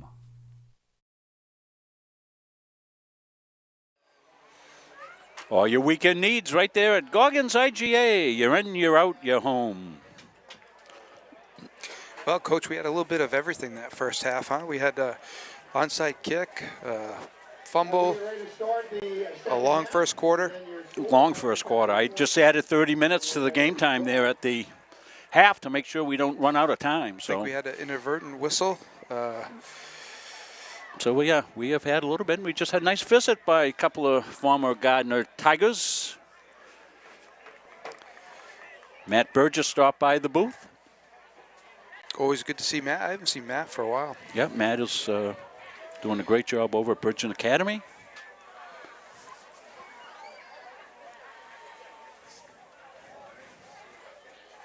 Joe Merrill stopped in. It's like a homecoming here. We're adding to the alumni team we couldn't put together. Remember we talked about that in the first half? Yeah. You had those 2 guys at the team. Holy Mr. Man, you got something cooking. Yeah. Matt Burgess, one of the toughest kids we ever had play for us. Matt played his college ball at Springfield College, of course, the son of John Burgess, legendary coach. Looks like they're lining up for onside here again. And we'll be giving out the Coach John Burgess Whatever It Takes award next week, the Nokomis home game. We'll give that out before the game. It'll be youth night as well. So we'll see how the Tigers are down and ready. And we'll see which way they go.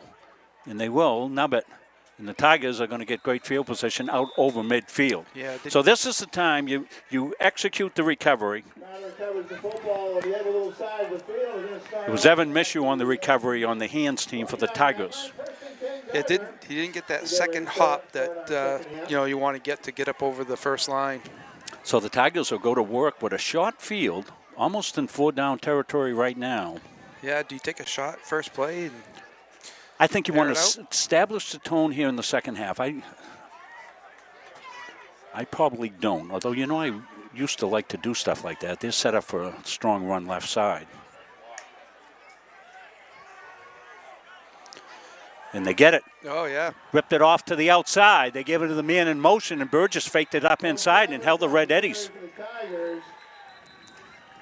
Picks up a healthy chunk of yards.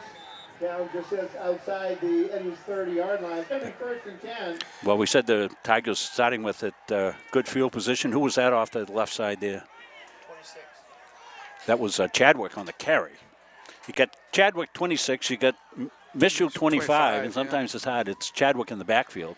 Although the Tiger white uniforms, I do a much better job here. You know what it is? I didn't put my my far distance glasses on here. Oh, they got a lot of guys up on the line, huh? And Burgess is going to keep it left side. Can he skirt the issue? He does for about 6 yards. So Tigers have made some adjustments at the half. They've ripped off a couple of decent plays here on this drive.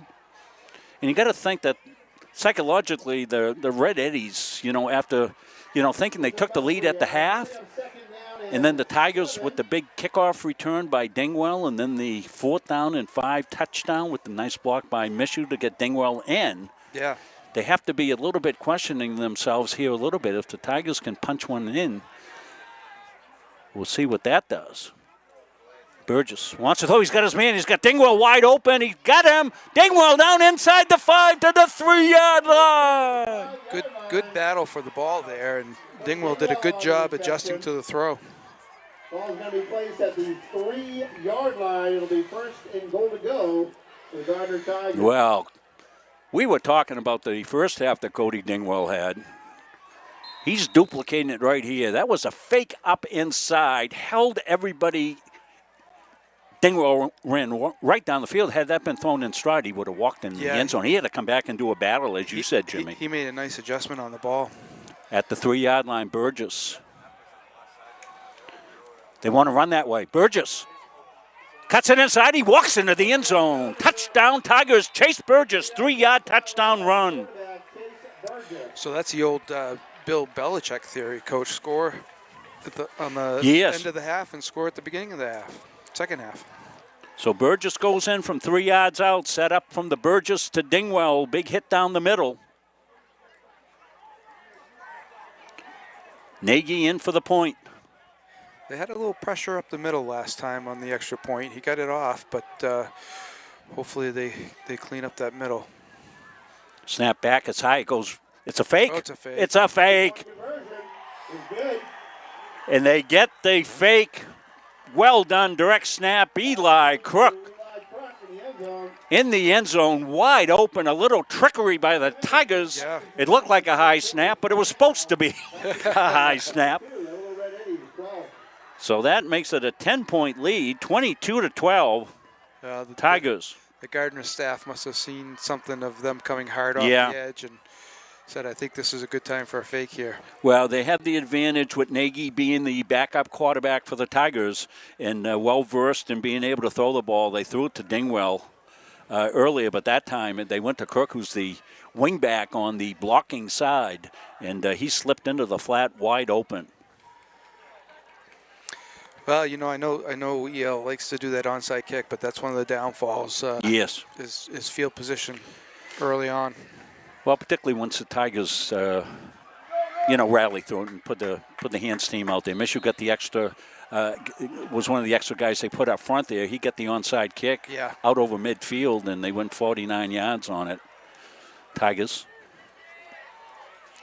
will look to get coverage, and they do. Yeah, we'll see how EL responds to that.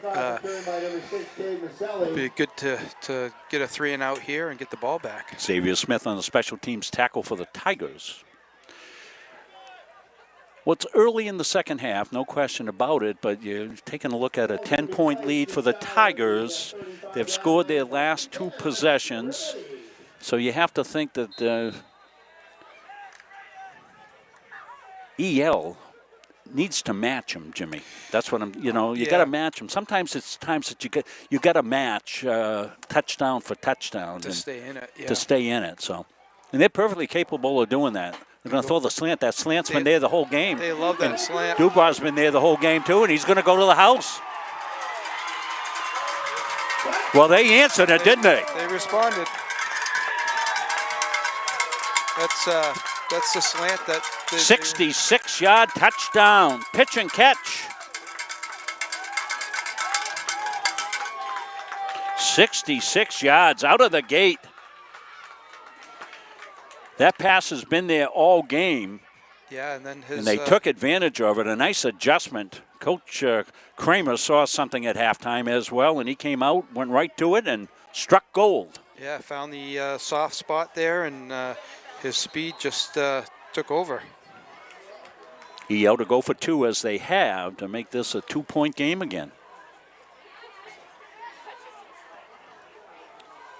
Well, they'd like to go the slant. You've got to play inside leverage out there on Dubois. Now they're going to run left side. Tigers got bodies there. Oh. And intercepted, and that's the end of the play. That was not a pass. 2-point conversion, no good. It'll stay 22. So the big question here, Coach, is 18. What do you do on kickoff? Now, right. If you're EL, do you? Well, I don't know whether they feel that they can't kick the ball deep enough to get coverage. Well, when they made the adjustment from the onside kick, that wasn't a bad kick. That got down. No, that wasn't a bad kick. You know, I mean, you cover it and get them at the 35 as opposed to the 50. I think give them a longer field to go. I always thought, and we were blessed with really good kickers, but I always thought what you wanted to do is if you could not kick the ball up and deep, have tryouts on your team and get somebody that can kick the ball right in the middle of the ball as hard as they can, so it drives past at least the second line and then bounces around a little bit. Well, and you know who loves those tryouts? Those guys with the big numbers. The big numbers. They come over. We used to have that. Remember, we used to have tryouts there on when we did kick groups and trying to find somebody. Coach Patrick Munsing was a straight-on I remember that. kickoff guy, and Andy we'd alternate him back and forth. Andy would put tremendous height on his kickoffs, and Patrick would just drill it. Just drill it. Sometimes he'd hit somebody and we'd jump on it. Well, we got ourselves a shootout going on here. There's the kick. It's not going to go enough. Somebody should get on it, though. Pick it up and run with it. Run with it. Run with it.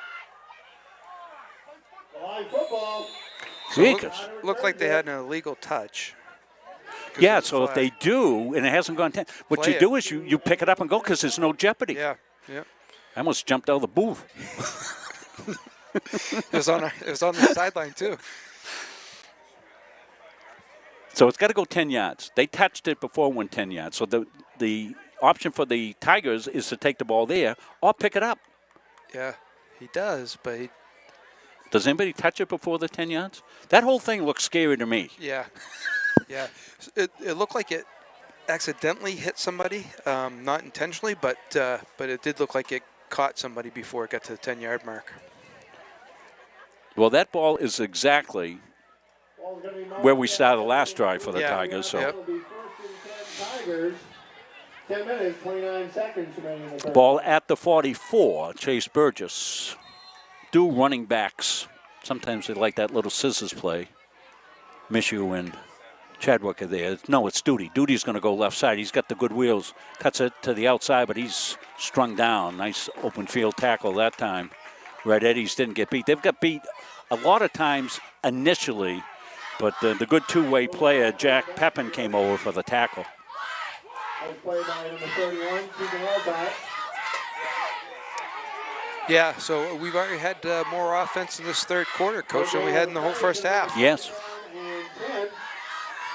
2 touchdowns in 2 minutes.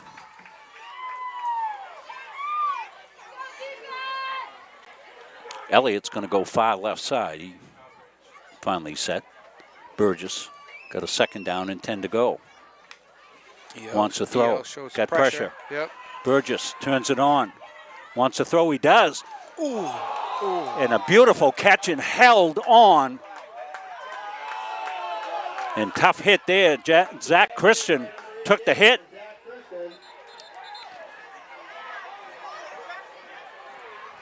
What a catch by Zach. Yeah. And to hold on to it.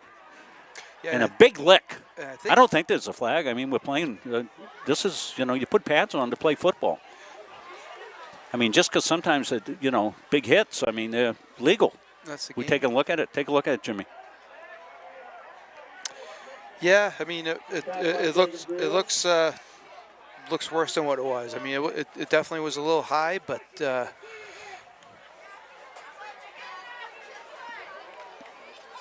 but like you said, it's football. Burgess might have been able to take that and run it himself too, but I think he at the last second saw he had a receiver and hit him in stride. Tough throw to make on the run like that. I didn't see a flag. Did you see a flag, Coach? No, I didn't see a flag. But they're going to march it off. Yeah. They're saying maybe contact to the head. We saw that one earlier. It was high, but didn't look intentional. But I don't know if it has to be intentional. Yeah.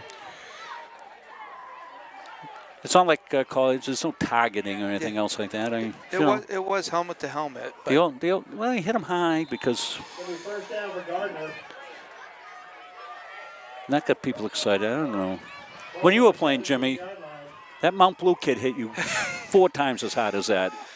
You still remember his name. You came out on counter bootleg pass in the flat, and he leveled you. Trundy. Yeah. Tigers coming cross motion. And Burgess will keep it up inside. He's got some running room. He's in the secondary. Now comes a flag. They're going to get a hold on the Tigers. Burgess rumbles inside the 10-yard line, but there is a flag on the field. Yeah, I went back to the huddle and thanked Mike Story for putting that one up high for me. We used to have some battles with Mount Blue. Oh, my God. They bring those guys, some of those linemen, they bring them down sitting on logging trucks, for Christ's sakes. I mean, they were big, tough kids. It's going to come way back for the Tigers. They'll be down. Well, I just felt good that I went to the right sideline after that hit. That was going to be pushed back to the 25-yard line. Of course, we didn't have all the medical stuff going on back in the days. Like I remember one time, David Linton, the quarterback, 1987, first game of the season, he intercepted a pass, ran it back, got hit hard against Waterville, and he came over to me to get the play, and I gave him the play, and he ran right into the huddle, but he went into the Waterville huddle, so I had to take a timeout, change quarterbacks. 1st and 10. At the 25, Burgess wants to keep it. Ooh, good block by Kristen over there. And got tripped up at the end. Burgess for a couple yards. Then we got 2nd down and about 16. So that'll be 2nd down and Correction, no gain in the play. It'll be probably 18. So Tigers 4 down territory. Ball still rests at the 25-yard line. Ball down about the 25-yard line. So Tigers with some work to do here. They'll put Davison out far side here. Burgess, Chadwick to his right. He wants to throw. Now he's got pressure. He's in trouble. He's going to go down and be sacked. And it's that man having the game again, Jack Pepin. Well, he's timing up that stunt just right. He's getting to the line of scrimmage right at the snap, and it's tough to pick him up when he's on a fly like that. Well, part of what teams do, and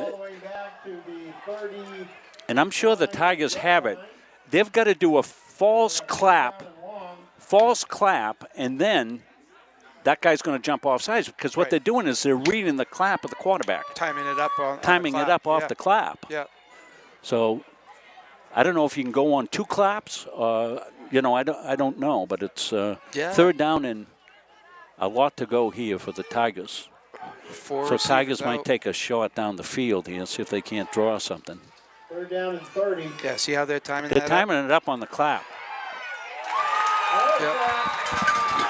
Mike, they're timing up your clap. Trying to go on the stop again.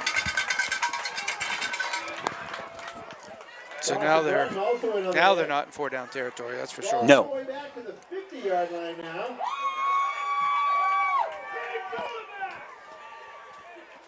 Going to bring out 4th down and 43. Is this our first punt today? No, earlier punt. Second punt of the game for the Second punt of Tigers. the games, yeah. Gardiner to punt. Oh, right, because it was the one that rolled at his feet. So this is a high punt. And Tigers will down it just inside the 30, so the momentum will switch back as the Eddies get a stop. They trail by 4, 22-18. Yeah, curious if they'll go right back to that slant. We've only seen that slant from the right side. I wonder if they, we will see that from the other side too. Dubar has been outstanding here tonight. He's got to have 8 catches. Yeah, and over 100 yards. He's got 3 touchdown catches. One of 66 yards. A 4-yard touchdown catch and a 13-yard touchdown catch. Been the play of the game for the Red Eddies. So if you're the Tigers, you probably want to find him, maybe double him up. They got pressure on him out there. They want to throw. They do, incomplete. That time they went the other side down to corner Irish. And good coverage by the Tigers as they had double coverage on that one. Eli Manning, one of the guys for the Tigers, down on his coverage. Braden Elliott also out there for the Tigers in the secondary. Tigers have a fumble recovery. Don't have a pick yet tonight. They've been ball hawking most of the year. They had good pressure early on, but the rollout game has helped the Red Eddies get some time to throw the ball. I think Irish is cramping up right now. Yeah, that's what I was watching too, and he's having a hard time getting off the field. Yeah, so they will. Official will give him time to get off the field. That happens a little bit. And he was just the potential receiver on that last play, so. Little dampness, and that will cause that problem.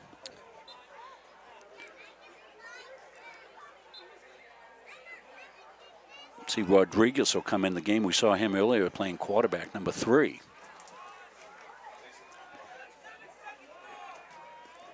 Offensive line for the Red Eddies doing a better job. Maselli's getting a little more time to throw, and they've smartly rolled him out away from that Tiger inside pressure. So yeah, some good things going on.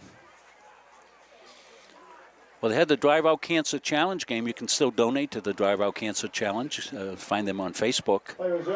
Second down and 10.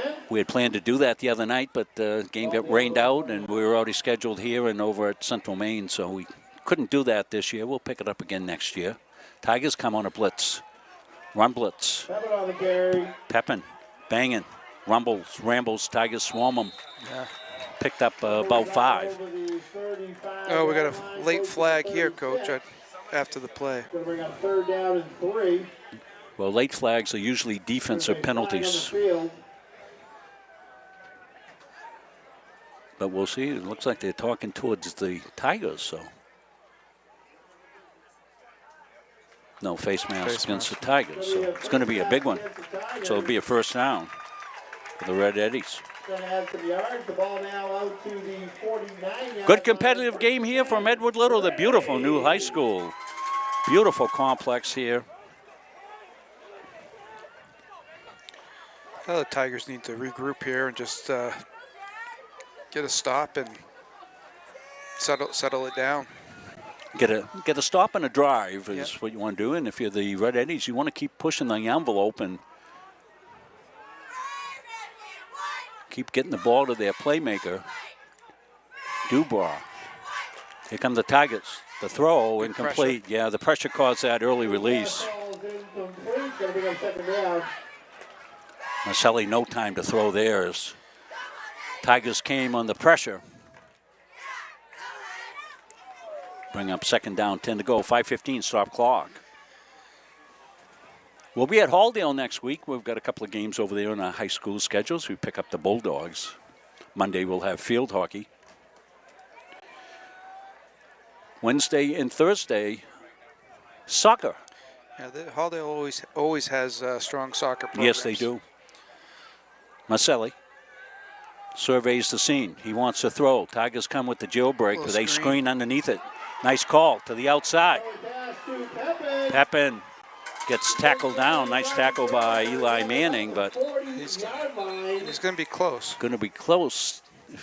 He had to get over the 40. Yeah, I think the way they spotted that, he's got it. That was a good call by EL. I like the call there. The Tigers were getting pressures. Let the pressure come, drop the screen in. That's one way to slow him down a little bit, is screen him.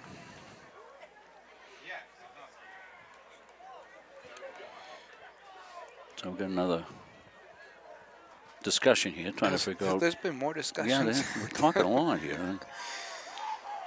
I would say just get together and say we'll go to Gippers after the game. You know? Yeah.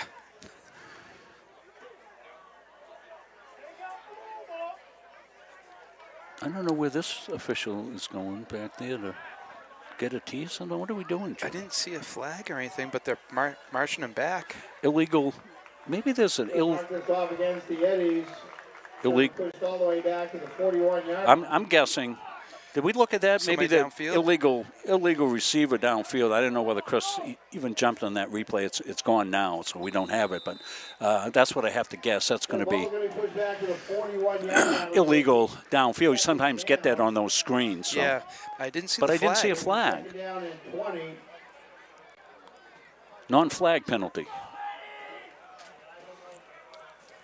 So probably something in the air here just to get some of that yardage back. Tigers press coverage, playing some cover 2. Down the field it goes. And a circus catch, and I think it's complete. Simultaneous possession will go to the offense. It was a jump ball. Connor Irish came down with it. Yeah, it was. He went up and got it. I think it was Irish, too. Number 2, yeah. Right at the marker. The 39-yard line is going to bring third down and inches. So third and short. Yeah, he made a real athletic play to go up and get that ball. That was a jump ball. Like you said, jump ball. Tigers were there. Yeah, we are going to have an official measurement. Tigers playing like a press coverage 2 where the corners are going to roll up and safety's got to get over and cover that third. And he was there. Just guy made number 2 made a really nice grab on that. What you try to do is you try to throw that ball in the window between the press corner coming up and the safety rolling over. There's always a little window soft there. Spot there where you can get it in there. And they did a pretty good job. They actually underthrew it a little bit, which that allowed Irish to come back and use some body position to come back and make the jump ball catch. Could have gone either way.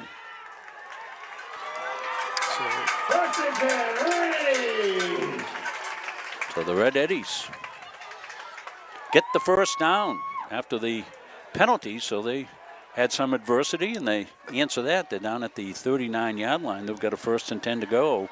They trail by 4. Don't think any kicking for them. They're already shown that they're not kicking. They've gone for 2,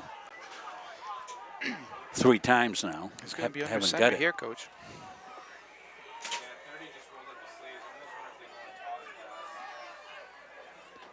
Terrell goes in motion. Toss Pitch pass. They want to throw it deep. They do. Tigers are there. And nice coverage by the Tigers. Oh, boy. Oh, boy, that's a back judge who's had nothing to do all game and finally gets a play and wants to use can't keep his flag in its pocket. I think it's pretty good. We'll see it on the replay, and if I'm wrong, I'll say so. But I thought so too, Coach. We both called toss pass at the same time. We saw it coming. Against the Tigers. So we'll see it right now. Pepin's going to toss the ball down. It's from the line of scrimmage, so it's not a spot foul. Remember, in high school, it's not at the point of the infraction, but rather a 15-yard penalty, so the ball will go just inside. So it's 1st and 10. 1st and 10, ready. So seeing it here, Jimmy's got a better look at the monitor than I do. I thought by the naked eye it was pretty good coverage by the Tigers. I didn't see much contact there. See what you think at home, because most of the Tigers are watching, so they're going to think it's not the right call. Ball down at the 24-yard line. Some adversity for the Tigers. Momentum here for the Red Eddies. They want to throw. They do. They're going deep. Tigers. Ooh, that was a push off there, I think, but. And touchdown Red Eddies. They got away with a push off there.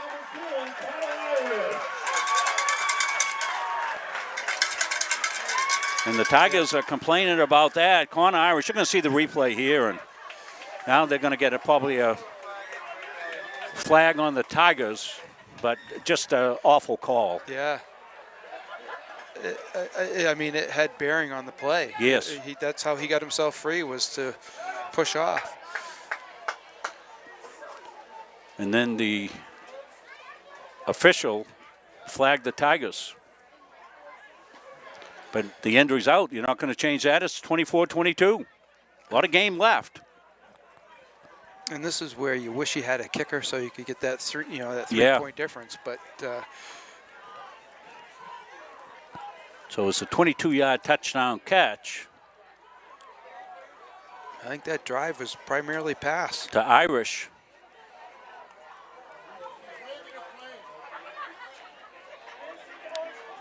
Makes it 24-22. You know, this is where they like that little slant, so hopefully we can get on the inside of it. The penalty will come on the kickoff, so they will definitely go onside kick. There's a slant. So that extra point is good. Jimmy called it. 26, Gardiner Tigers, 22. So the extra point on the pass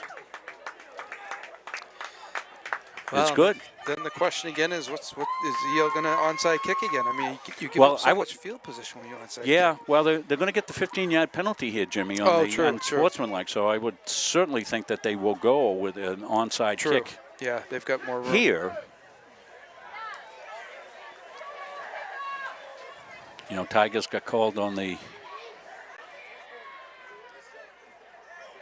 non-call, the non-pass interference call. They're actually back-to-back calls. They defensed the pitch, the toss pass well. Yeah. Got called pass interference and then did not get the benefit of the call by the offensive player on what we thought was a push-off.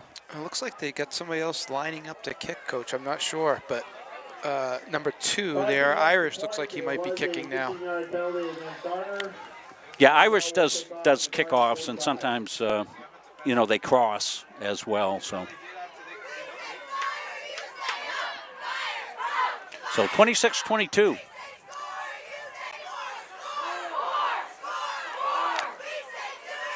Well, not a lot of field for the Tigers to cover anyway, so they will kick it out. Tough bounce. But Tigers break it to the outside. And Chadwick gets it. He takes a shot on the sidelines. That should be a flag. Yeah, it is. Yeah.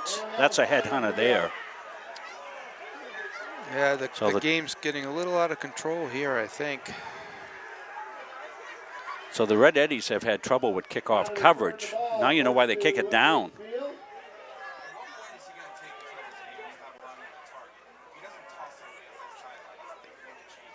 So Tigers are going to pick up 15 here, so they'll be in good shape. Start their offensive drive. Well, we thought maybe the first call there with the hit the head, that might have been questionable. We didn't feel that was anything other than football play. This one here was was definitely a forearm shiver to the head, so pretty easy call there. Hit out of bounds. Ball gets pushed all the way to the end of little 35. Gardiner will take over there. 1st and 10 Tigers. Yeah, that was. Yeah, you got to be smarter than that. Well, so Tigers in good shape here. Yeah, I mean, if you're the Red Eddies coach, you got to be wondering. You had a chance to pin him deep with a kick, Yeah. and it flipped to a good field position for the Tigers. I think I would just keep the ball in Burgess's hand. Yeah. Yep. Not a lot of north and south running by the Tigers, as they've stuffed that pretty well.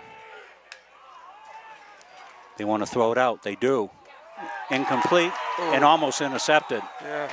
Went right through the hands of Cade Maselli. Broken up by Cade Maselli.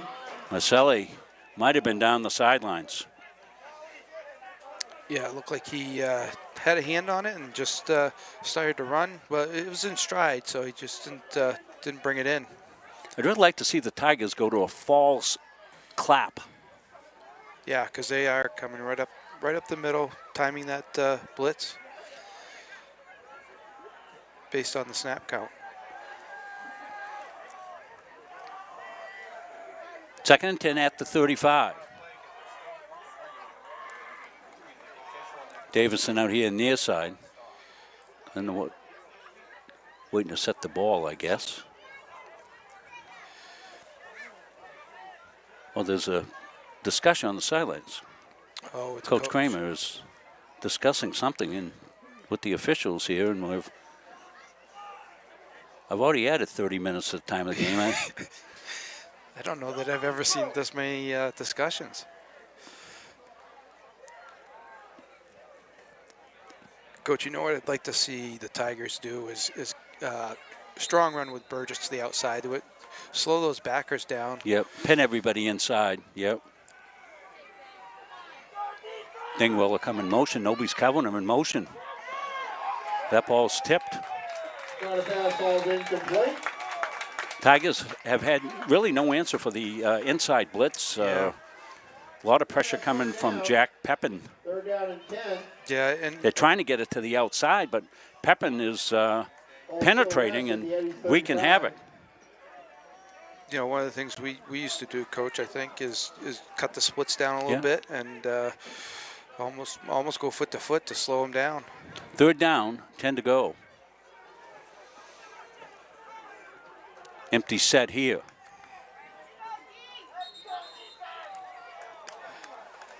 So that looked like a different cadence. I'll tell you what happened here. The Edward Little player was clapping, and he was simulating a snap. It's unsportsmanlike conduct on Edward Little. Yep. You cannot simulate. You cannot simulate. You can't clap like that. Yeah. That's simulating a snap count. Well, that helps the Tigers because it makes it third down and 5 to go.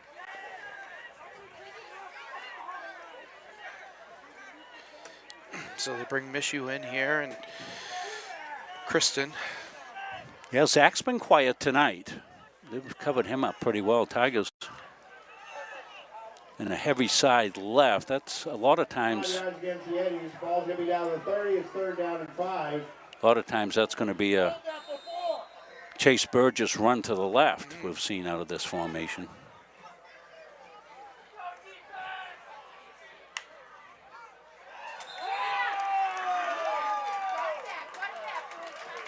And Davison took off early. Go back to the 35, and it's going to be third down and 10.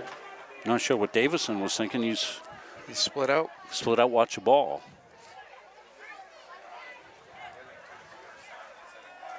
So third and 10.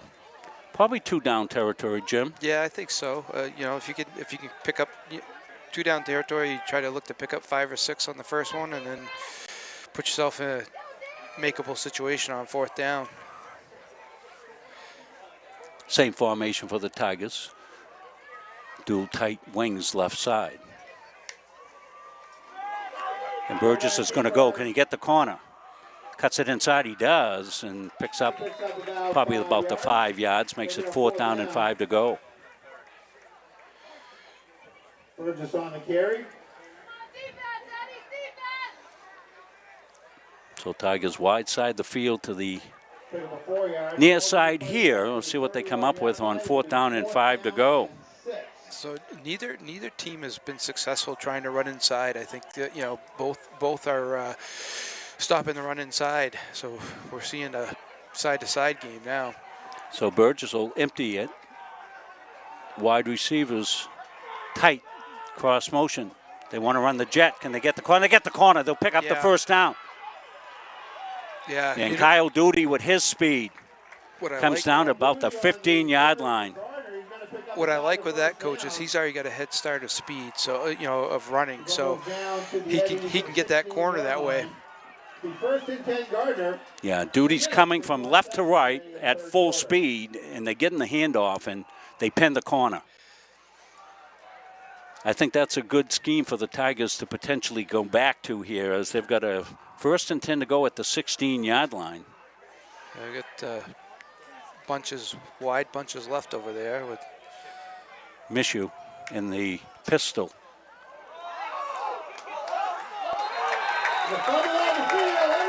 Now fumble on the field, the Red Eddie's got it. something timing-wise. Timing-wise off on that play, and Tigers, they got the blitz up inside, and the blitz met the handoff. And the Tigers in a sudden change situation here with 2:25 left. So one of the backers came in untouched and almost took the handoff. 2:25 remaining in the third quarter. Well, Tigers a young offensive line and penetration that time. So the Tigers a sudden change here. They'll have to get the defense revved up, trailing by 4, 2:25 left in the third. A lot of game left. Big drive here for the Red Eddies. Pepin will come. He'll fumble out of bounds. Took a big hit, did Pepin. Yeah, he's down. Pepin's played hard both ways. He's been in a lot of football plays here tonight. Tough kid. Tough kid. But he's down on the sidelines. He'll get up now and make his way back in. And he might have picked up a couple there. They'll give him 2 yards. Second down, 8 to go. Yeah, he was trying to be patient there with reading the holes, but Gardner did a good job closing in on it. I don't think he can stay in the game, and because they extended the clock for him. So now he's down. Now he's down flat. Now he's up.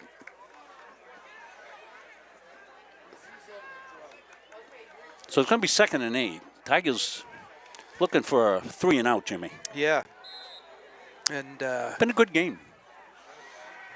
Pass defense is going to be key here. And got to find 4. Dubois has been outstanding. And Red Eddies are going to take a timeout. I don't know if they're running out of time. So next week we will have the John Burgess Whatever It Takes Award. We'll give that out pregame. So we'll be on a little bit early, probably about 20 minutes off. Make sure we can get that given out and get back up into the booth and get ready to go. You on next week? What do you got next week? Yeah, I think I am. If I'm not up in the tower for Oak Hill, I think I will be here. Well, don't come here, Jim. The game's not here. So I'll be at Gardiner. Go to Gardiner tomorrow. And then Saturday I'll be at Oak Hill. It's homecoming out at Oak Hill. So it is. It's definitely a Saturday game. So I used to love when we'd go out there to do a Oak Hill game, and they'd be wearing those camouflage uniforms and the military game, and I would have no idea the whole game what anybody's number was. A red-green colorblind guy. You guys are running around in camouflage. Yeah. I'd be guessing at people. Those jerseys, I think, were initiated by Wells, and they travel from school to school. Oh, really? Yeah. I didn't know that. Yeah. So when you agree to do we call it the Heroes game now, Yeah. but when you agree to do that game, you go pick up the shirts the next day, and they travel. Did not know that. 2nd down, 8 to go. Ball back at the 23-yard line. Tigers looking for a 3 and out. Can they get it? Marcelli wants to throw. Throws out. Got his man. Tigers come over, roll over. Almost intercepted by Chase Burgess. Pass intended, but Dubois falls incomplete. It's going to bring up 3rd down. Yeah, it almost looked like Maselli had a little bit of room to just tuck that and go. Yeah, he hasn't shown any propensity to run the ball tonight. Been rolling out to throw. Yeah. Doing a good job. He did not play the first quarter. Came in second quarter. And since then, the Red Eddies have been a different team offensively. I think he's just a little bit quicker than Rodriguez was. And he's able to avoid that rush. But he's done a really good, solid job, Cade Marcelli. He's got 3 touchdowns. passes.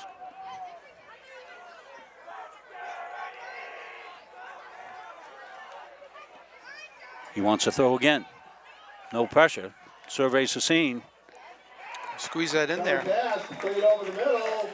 Got the pass complete for the first down.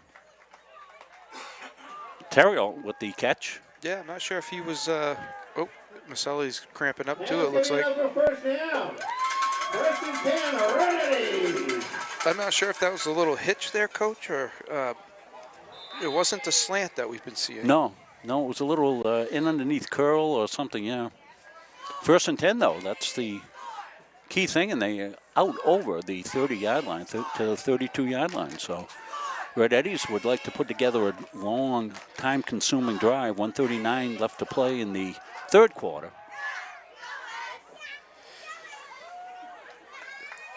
Pepin's got it. Good Cuts cut. it up inside, but good fill by the Tigers. Pepin on the carry. Snapped down by Duty, I believe, coming in. Duty runs a lot of plays down from the backside. Yeah. Yeah, he plays hard. Ball's out to the 36-yard line. Clock takes down close to a minute remaining in the Pepin third did a good quarter. job of planting his foot and getting north and south. It looked like he wanted to go outside, but then saw a little crease inside and planted and took it up inside. Picked up 3 on that first down carry as we're under a minute in the third quarter. Rob Munzing, Jim Palmer, Andy Munzing on our camera. Chris Wheeler production up inside, the cutback, and Tigers snuffed that out pretty well. Pepin on the carry. Trevor Barron, one of the inside guys for the Tigers on that. Zach Kristen came in as well. Yeah, Tigers have been really solid in the middle. EL hasn't got much of their yardage coming up in the middle. It's mostly been the outside stuff and pass. 37-yard line. Akeem Booth out, one of the guys inside. That Tigers defensive line doing a good job tonight. Duty's got the early fumble recovery. 3rd and 5 as we tick down to 10 seconds left here in the quarter. So they may just sit on. We'll see what Marcelli wants to do. They're going to let it tick, and we will go to the fourth quarter with a 4-point Edward Little lead. So we'll take a break. We'll come back. It's been an exciting game. Should be a great finish. Stay with us. We're back after this. Same thing as always. Pass the front of the net. Little things to make you what you are. 0, 3, 1, 2, 3, 0. Okay, let's go. 1, 2, 3. Sit right here.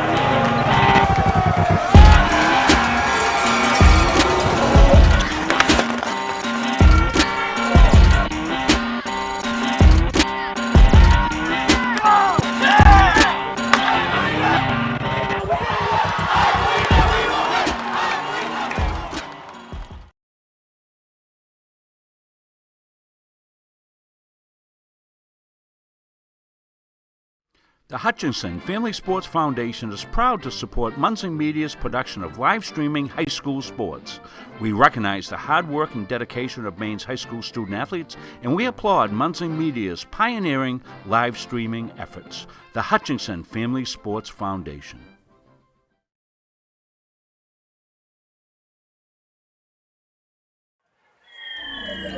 We also want to thank Fowler's Roofing and Construction for their sponsorship this year. We're still waiting. They're on the hunt. So once they get squared away with that, we'll get together and make them a nice ad. So big play here, 3rd and 5. Down the field they go. Tigers on the defense and knocked away. Incomplete pass. So Tigers, a little tussling going on there, but they let it go both ways on that particular one. A good call by the back judge, I think, on that one, Jimmy. Yeah, good no call. Yep. We sometimes want to voice our opinions on what they have. Is a tough job out there, but that was a good. They let the kids battle for the ball, and nobody came up with an advantage. And yeah. So the Tigers, not many punts by the Red Eddies tonight. No, good stop by the Tigers. That Braden Elliott will be back deep. He had a great punt return last week. Chadwick also. Got the sophomores back. Punt formation. See if the Tigers go for pressure. They don't, and the kick goes up the chimney, and the Tigers yell poison, although they'll get a Red Eddies bounce to about the 35-yard line, but pretty good field position for the Gardiner Tigers to go back to work here at the start of the fourth quarter. First and 10 Gardiner, 11 minutes, 43 seconds. A lot of time left, almost the entire fourth quarter, in what's been a long game. Yeah. A lot of discussions. And not so much by us, but down on the field.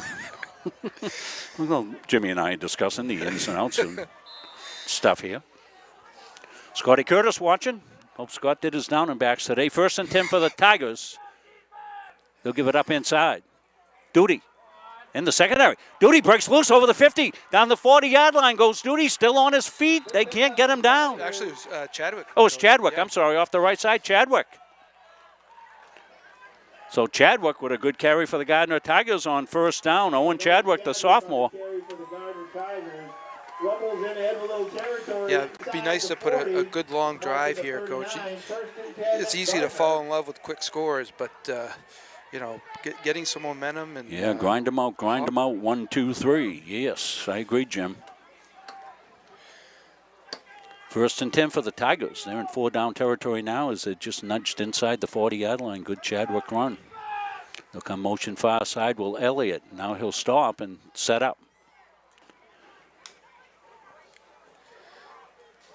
They want to throw it, and they no, they gave it back to Chadwick. give it back to Chadwick. Fake the throw, and Chadwick off the right side. So. Yeah, the Tigers have a good 1-2 punch with Chadwick and Mishu, so it'd be nice to move down the field with those two. 2nd and 7. Ball at the 37.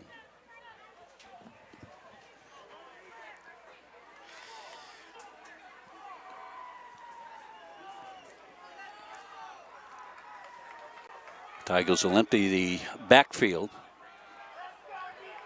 They'll bring cross motion. And they'll give it, cutting up inside. It's Chadwick, he's down after a couple tough yards, out close to the first down. Yeah, I mean, I think he didn't pick up a lot there, but I think it was the right read because they had it walled off on the outside. Yeah, I've got the wrong yard marker. Yeah, they're going to have about a 3rd and 5. Yeah. See if they don't dial up a Chase Burgess run, perhaps.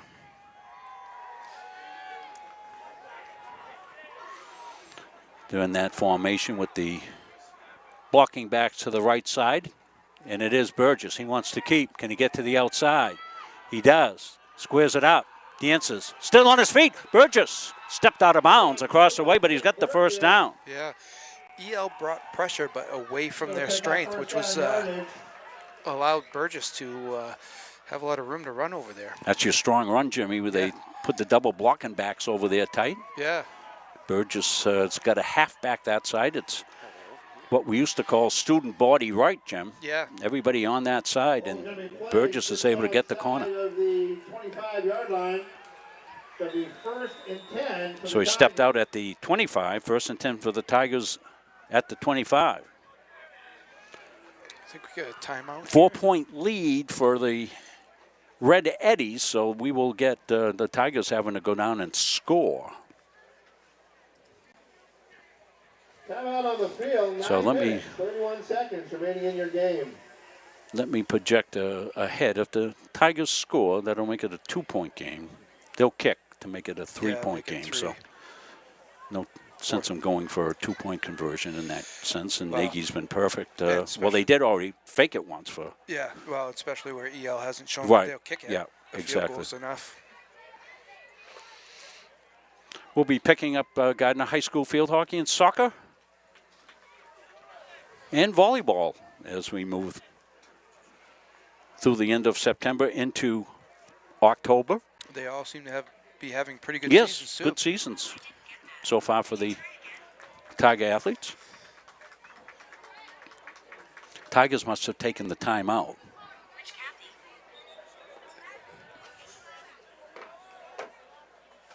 Somebody must have called Siri on my phone or something like that. My phone was talking to me. He said they wanted me to call Kathy.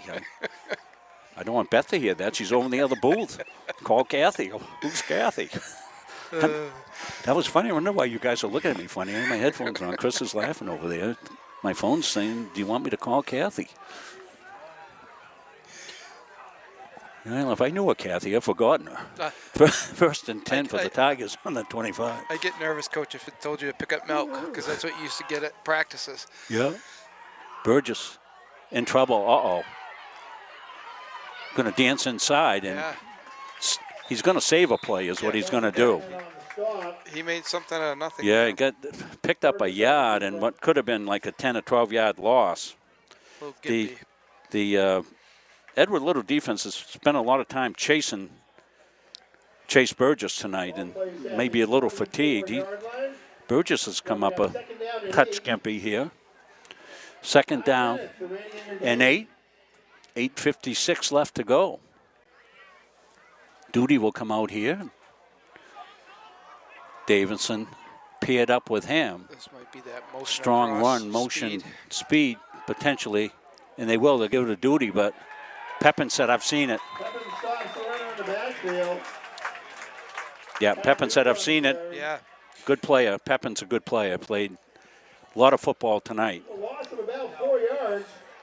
Maybe with that speed motion, instead of handing it off, have the quarterback, run a quarterback dive. Fake the speed up inside, although they haven't had much success going inside. Haven't seen Zach Kristen much. No. Be time for Zach here. I don't think he's had a catch tonight. Tigers are over the sideline here. They got to get going here. Clock takes down to 8 minutes remaining in the game. Third down. You got to watch that back, Judge. If he starts on the pump, you got to get going. He's starting. Tigers got to go one. They've got to get the ball off. They're going to get delay.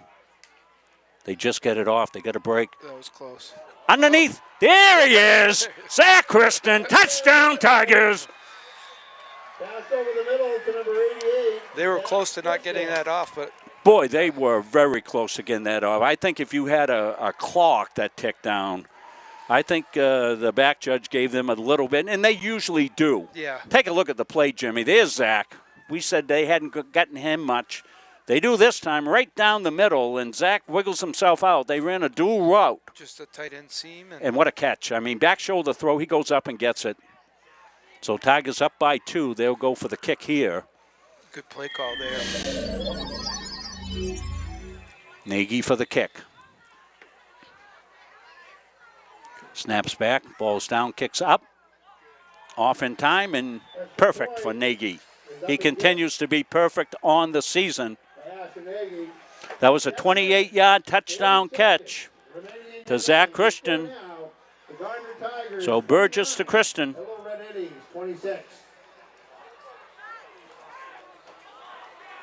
28 yards. Kick good. Tigers take the lead. I don't think we're done with this one, Jimmy. No, I think it's going to be 29-26. Who has the ball last, I think. Could come right down to it. 7:40 left. Been a high-scoring second half. What's that, 4 touchdowns in the second half, I think, huh? Yeah.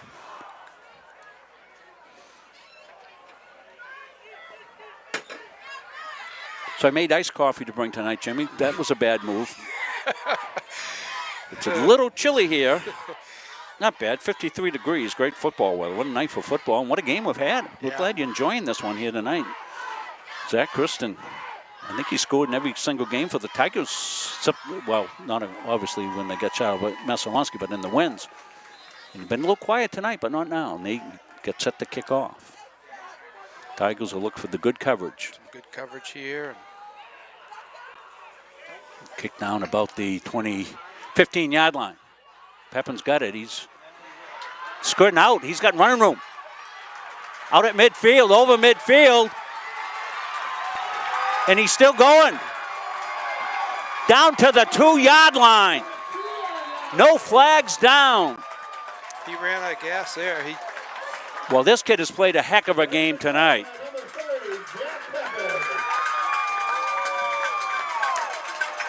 Jack Pepin.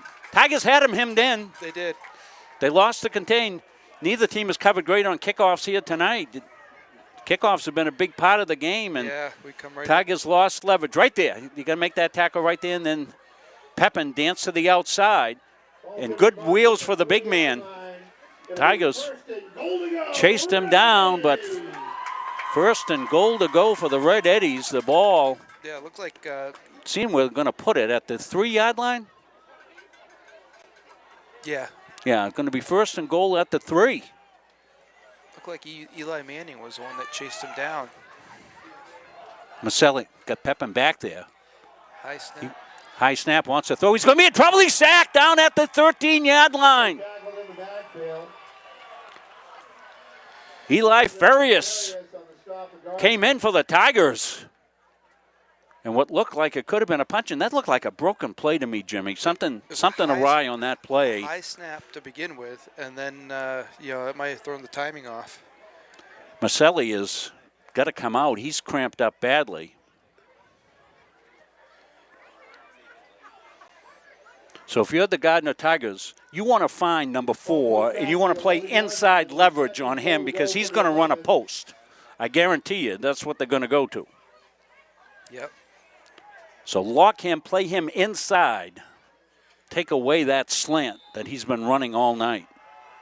Maybe even somebody inside, walk somebody away. So Rodriguez, who had a couple of troubles with the snaps tonight, he's got to come back in at quarterback on a 2nd down, 11 to go. It's 2nd and goal from the 11. So Pepin will be the ball carrier on the left side.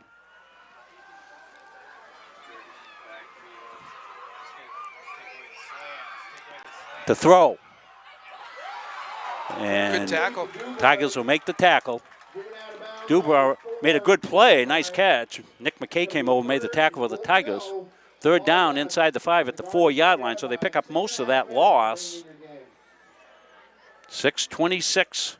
Clock is stopped on the out of bounds. I didn't see if Rodriguez Marcelli came back in. No, Rodriguez stays at quarterback. Tigers had some good luck pressuring him early on. Chadwick's taking Chadwick is looking for the slant here on the near side. They go to throw. Tipped away. And Tigers got it. They picked it off. They might go. Jailbreak for the Tigers. Out to the 50. 40. Don't block anybody. 20. 10. Touchdown Tigers. 99 yards. Maybe 100 yards for the Tigers. Was it Logan Crowley on the interception? We're trying to see. It was all the way across the field.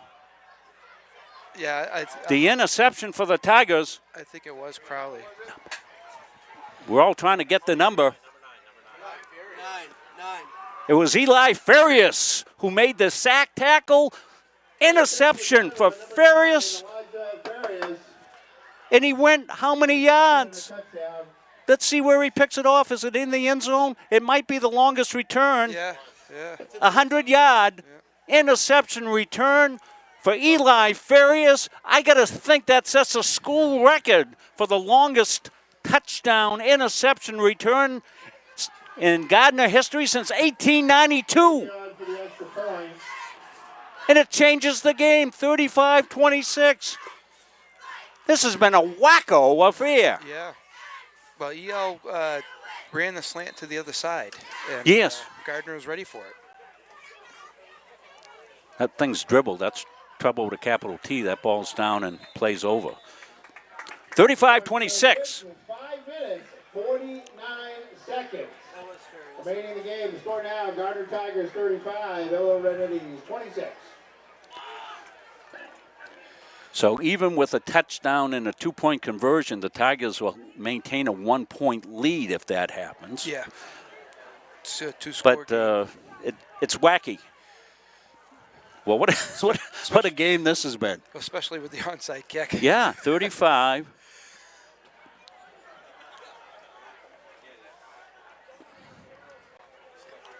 Well, you had talked. Well, wait a minute. About What's they got to score 9, so it's got to be a 2-score. They got to score twice. Right. But you had talked earlier. Tigers hadn't had an interception yet, and there it is, a big one. the biggest. I think it's a school record. I'm going to go out. I wasn't here in 1892 when they started playing, but I've been here for about 50 years, 48 years for me. And of course, I missed a few years when you and Brownie were coaching, and I didn't get to every game, the away games and stuff like that. But you didn't have anybody return one like that, did you? No. No, we had Alonzo, 2 big plays by. We had Alonzo Connor run a 100-yard screen pass one time. Yeah. But 2 big plays by Farias.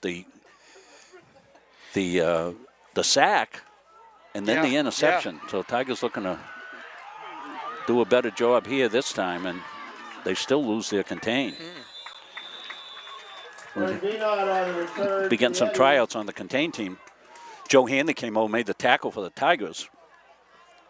Looks like Justin Bertolini was there too. Bertolini also on the special teams play. 35-26. So Christian scored the touchdown for the Tigers. Extra point was good. Tigers took the lead, but it looked like they were going to give it right back up. Well, so how big is that tackle, Coach, of on the kickoff of running that tackle down and not letting him Exactly right. Yeah, and who'd you give credit to on that? It was number 7, Elijah Manning, I think. So Eli Manning with a great play there. A couple big Eli plays. So Marcellus back in. He's going to throw underneath, little hitch and pitch, and Tigers will defense, and they'll actually give up about 3 yards. Lateral. We're getting about 1 yard. So we have 2nd and 9.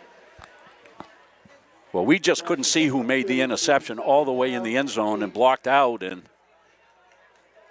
what speed he showed there, as well as Farias. Looked like he was going to get caught, but he just turned it on. And even at the end, it didn't look like he was going to run out of gas. It looked like he could have gone another 10 yards. Ran into the night to put the Tigers up 35-26, and that's where we stand. What a fun game this has been.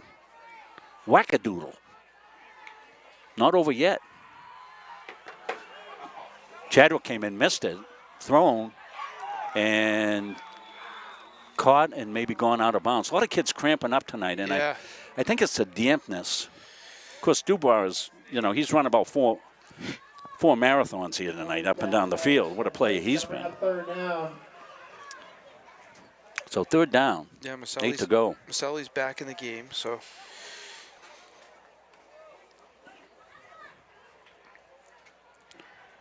We'll stand by for our Northeast Nutrition and Energy and Capsules Pizzas players of the game. Boy, we have to put our thinking caps on here. So many big plays tonight. 35-26. Red Eddie's looking to strike. They'll throw underneath. Good hit there. Nice timing. And who is it? Farias. Pass falls incomplete. It's going to bring up 4th down. I think Mr. Farias has put himself in contention for I think so. For an award tonight.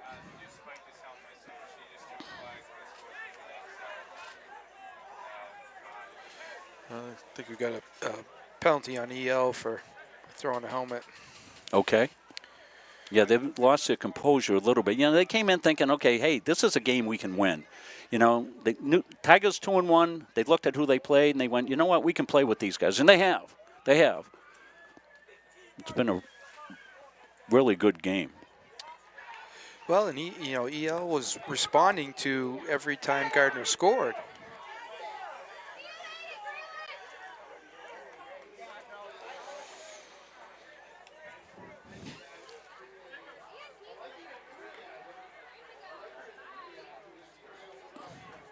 So was it 100 yards for sure? Was he right at the goal line? Yeah, he was inside the goal line. Yeah. Inside? So 101? Yeah. Might have been 101. We'll say 100 yard.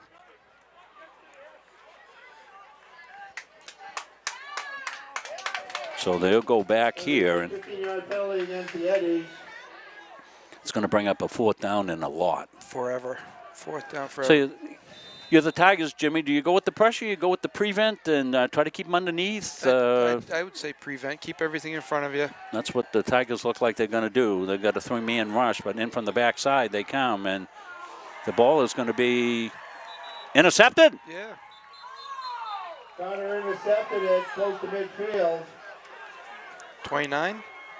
I think it's Evan Ahern with another interception. Had one last week. He's got one here. So, you know, they always teach you, you know, on fourth down you might want to knock the ball down or something like that. But, you know.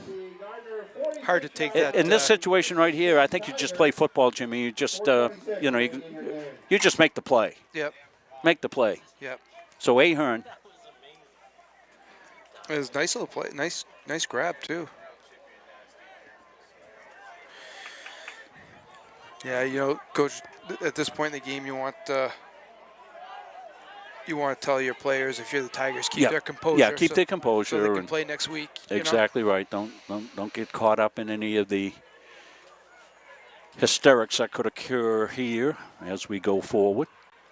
Well, we want to thank everybody for watching tonight. We got a big viewing audience of people watching all over the state.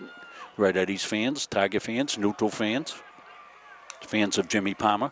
Tigers will run it up inside. Duty. And Duty's got it. I like that idea. And what you're looking for is ticks of the clock right here. Con Irish coming off, holding his arm a little bit. Hope everybody's all right. Hope everybody from here, you know, Red Eddies have already had a spat of injuries. You know, you don't want anybody else to be lost to them. Boy, they've had some guys with some great games here tonight, though. Yeah. Bennett Dubois. He has been something special here at wide receiver.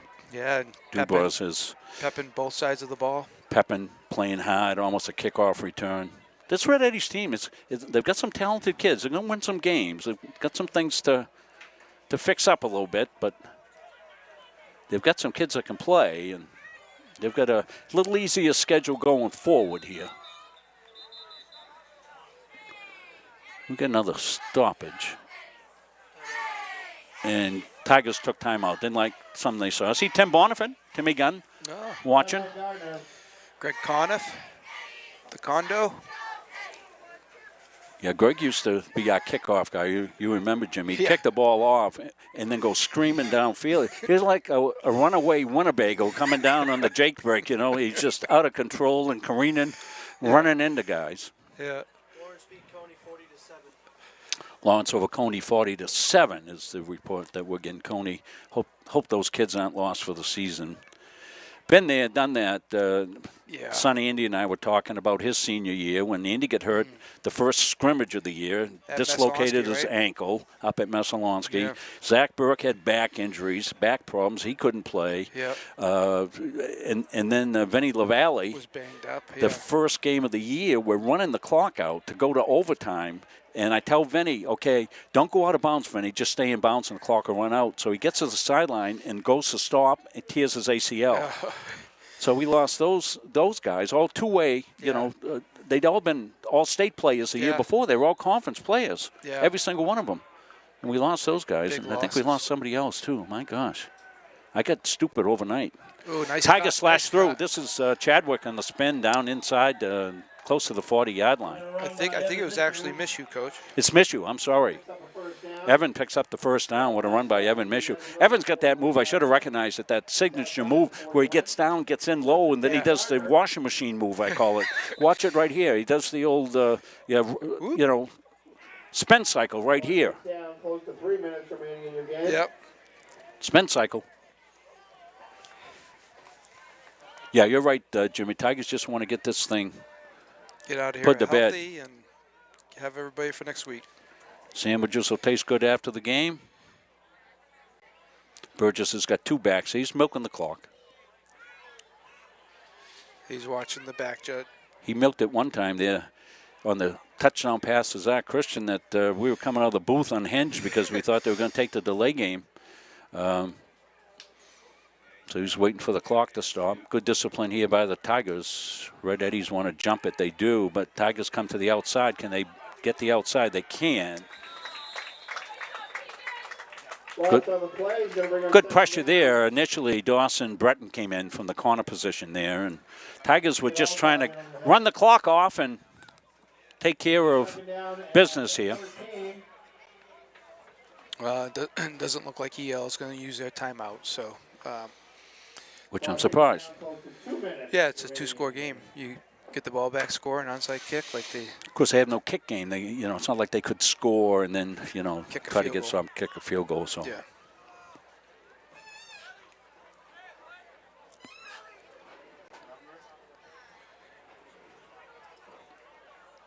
So Tigers taking the time. Second down, 13 to go. They get it off just in time. Burgess is going to keep it around the right end. He's got some running room. Squares it up. Burgess goes right down, and flag comes in. Yeah, there was a collision midfield there. Not sure what the call is going to be. Clock stops at 1:35 remaining in the game. Looks like they're inclined to move the ball back. So it must have been a block in the back. They'll come way back. 15-yard penalty against Gardiner is going to push it back into their own territory. Ball will go back to the 45-yard line. Going to repeat second down. Well, the nice thing there is what they're going to get is Second down and 24. 1:35 remaining in the at this stage of the game, Jimmy, you'll take the down over again because now you can run off another 45 seconds. Running again, you know the clock is going, so you'll take that. Burgess is going to keep it and go down. There's Nagy in the game now. Nagy, I believe. Nagy's in the game. Going to bring up third down. Asher Nagy. So it'll be third down.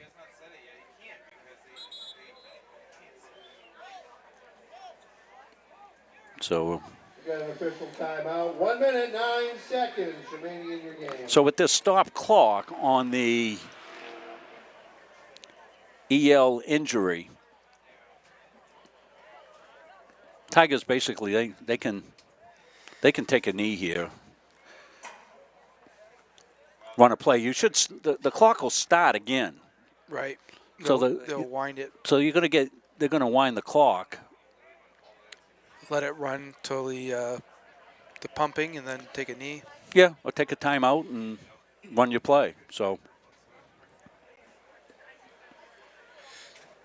Well, both teams responded at times during Yes. the game, Coach. You know, nobody laid down, and I don't know. Yeah, we did have back-to-back scores by one team, but it was back and forth a lot of the way. 1 minute remains.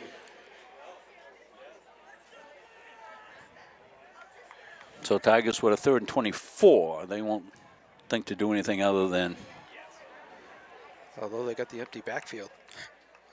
run the clock out.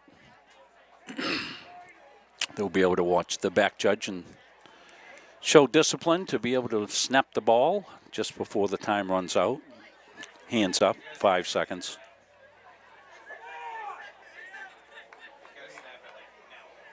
Victory formation. Gardiner takes a knee and the clock will take down. So good management there by the Tigers. That's going to do it. Your final score, the Gardiner Tigers 35, the Everett Red Reddies 26. So the final 35-26. We'll take a break. We'll hear from our sponsors, Caps's Pizza and Northeast Nutrition and Energy. We'll put our thinking caps on. We'll have our Tiger Players of the Game when we come back after this.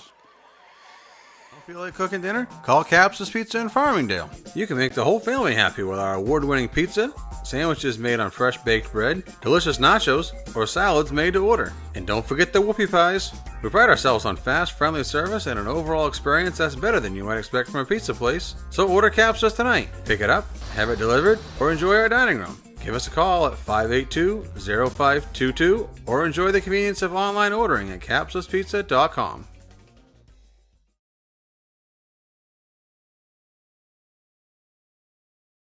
If you want to boost your energy, metabolism, and nutrition, try one of Northeast Nutrition's 85 energizing teas. Fruity, made with natural aloe, stevia, and herbal and green teas. Or have a low-carb 200 to 300 calorie shake for breakfast or lunch. Choose from over 50 flavors like Fluffernutter or Pumpkin Turtle Cheesecake. Northeast Nutrition also has customized protein iced coffees, caffeine-free options for the kiddos, and specialty drinks for athletes. Northeast Nutrition, 599 Main Avenue, Farmingdale. Follow on Facebook at Northeast Nutrition and Energy.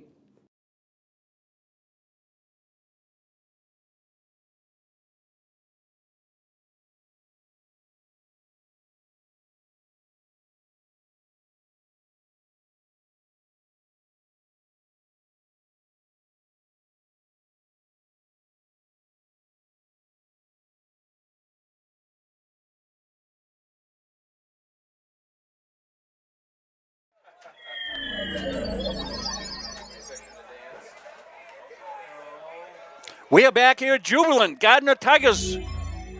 Your Tigers moved to 3-1 on the season. We're played halfway through, and if you said that, hey, Tigers are going to be 3-1, Coach Avil into the huddle. If you'd said the Tigers are going to be 3-1 after the first 4 games of the season, Jimmy, you would have said, I'll take it. Yeah, yeah. So Tigers have done what they had to do, and the loss to Messalonsky doesn't look quite so bad now as Messalonsky's running roughshod over everybody. But this puts the Tigers into pretty good shape, maybe, to still compete for that second slot. Yeah, and, the schedule gets harder for the Tigers. They've got to play a really good, they play Nokomis next week. That'll be a tough game. Nokomis is well-coached, good team. That'll be at home. And then they got to go down to Cheverus and play on a Saturday afternoon. Cheverus is playing some good ball. Yeah. That's a tough crossover matchup for the Gardiner Tigers in a couple of weeks. And then we have we've got Coney at the end of the season, and I'm missing one in between there. One opponent there that we still have left to play in the conference. So the Tigers 3-1. So we're going to do something a little bit different, probably, than ever's been done. But, we had something tonight that's never been done, Right, Jimmy. Right. And 100-yard Elijah Farias, the senior, kickoff return, interception return. And that's going to get him a drink and a pizza. We're going to give him both awards tonight because that absolutely turned the game around for the Gardiner Tigers. They got the Zach Christian touchdown. Good return by Pepin down to the 4-yard line. Farias, a great play on first down. Yeah. The sack back out changed the whole complexion of that series. And not only that, not that you're trying to hurt anybody, but the tackle on the quarterback, Marcelli, knocked him out of the game. Yeah. And it changed the whole complexion. They had the interception, took it all the way to the house. And fantastic job by the Gardiner Tigers here in this game tonight. And a drink and a pizza for our player of the game. And we certainly want to thank you all for tuning in here tonight. Boy, we had a lot of people viewing here tonight around the state, out of state, and everywhere. And it was a beautiful night for football here. Gardiner Tigers came down, took care of a pesky EL club. And good luck to EL going forward. They fix a couple of things up. They'll be competitive in a lot of games. They're going to be feeling better about themselves here tonight. Very competitive tonight in this game. But the Tigers win on the road. Jimmy, great job here tonight. Yeah. Chris, great job getting us back up and on the air. We had some blips going out to start with here tonight, but Chris put the old holy water on it and got the equipment back up and going. Andy did a great job on the camera, as he always does. Your Muncie Media crew. Happy family tonight here in the Munzoid family, and a good one. I wear my hat right on my sleeve with these things, and I apologize to the folks at home when old Coach Munzing goes into coaching mode there sometimes. Jimmy's heard all that. Hard to stay away from it. Yeah, it's hard for me to bite my tongue sometimes, but I really try. Congratulations to Gardiner Tiger. They got a great coaching staff doing a great job with these kids. And hey, next week we got something special going on, and we're hoping the old ball coach, Coach Burgess, will be able to make it out to the game tomorrow night. Truly, it's a day-to-day thing with Coach Burgess. And last year he was able to make his award night, and if he can make it, if the weather's good and everything's going well in his life, we hope to be able to get him there. If not, I think we'll have his son Matt, and maybe son Andy also come over to represent the Burgess family, and Marge possibly as well. So we'll give out the whatever it takes Burgess Award, and it's youth football night, and we're going to have a lot of little rugrats running around out there on the field and then getting into it too, and that's all great stuff. Football, it's a great game, folks. We love it, and we're glad to share our love of this great game with all of you. So, Jimmy, great job. Thanks a lot. Final thoughts on this one, Jem? No, good effort by the Tigers. The only thing I was going to mention is the one of the other game-changing plays was a tackle on that kickoff. Yes. Not letting him get into the end zone, because that would have given them the lead at the point. So special teams is a big part, but it was a good night for football. Yeah, and let's give credit there, Jimmy. Who was that? It was number 9 there, Elijah. No, number 7, Elijah Manning. Yeah, Eli Manning came Eli down, Manning. hustled down, made the tackle at saved the the 3-yard touchdown. line, saved the touchdown, Yep. and then the Turnover. loss, and then the turnover, Yep. and the touchdown on that turnover. So you never know. Yeah. You never know what play it's going to be, can't do take you? a playoff. Can't take beat a it. playoff. Okay, all you former Tigers out there, let's make sure you touch the line, 3/4 speed, and we'll get some striders going on here to finish up tonight. So that's going to do it here from the beautiful new Edward Little High School. Want to thank all the fine folks here at EL. Todd Sampson, the athletic director, making our accommodations beautiful. We should have taken a picture of where we were here tonight. It's like being down at a college stadium here tonight. So thanks to everybody. We'll see you next week. Bulldog Sports coming up this week on Muncie Media. Tune in for that. Until then, so long, everybody.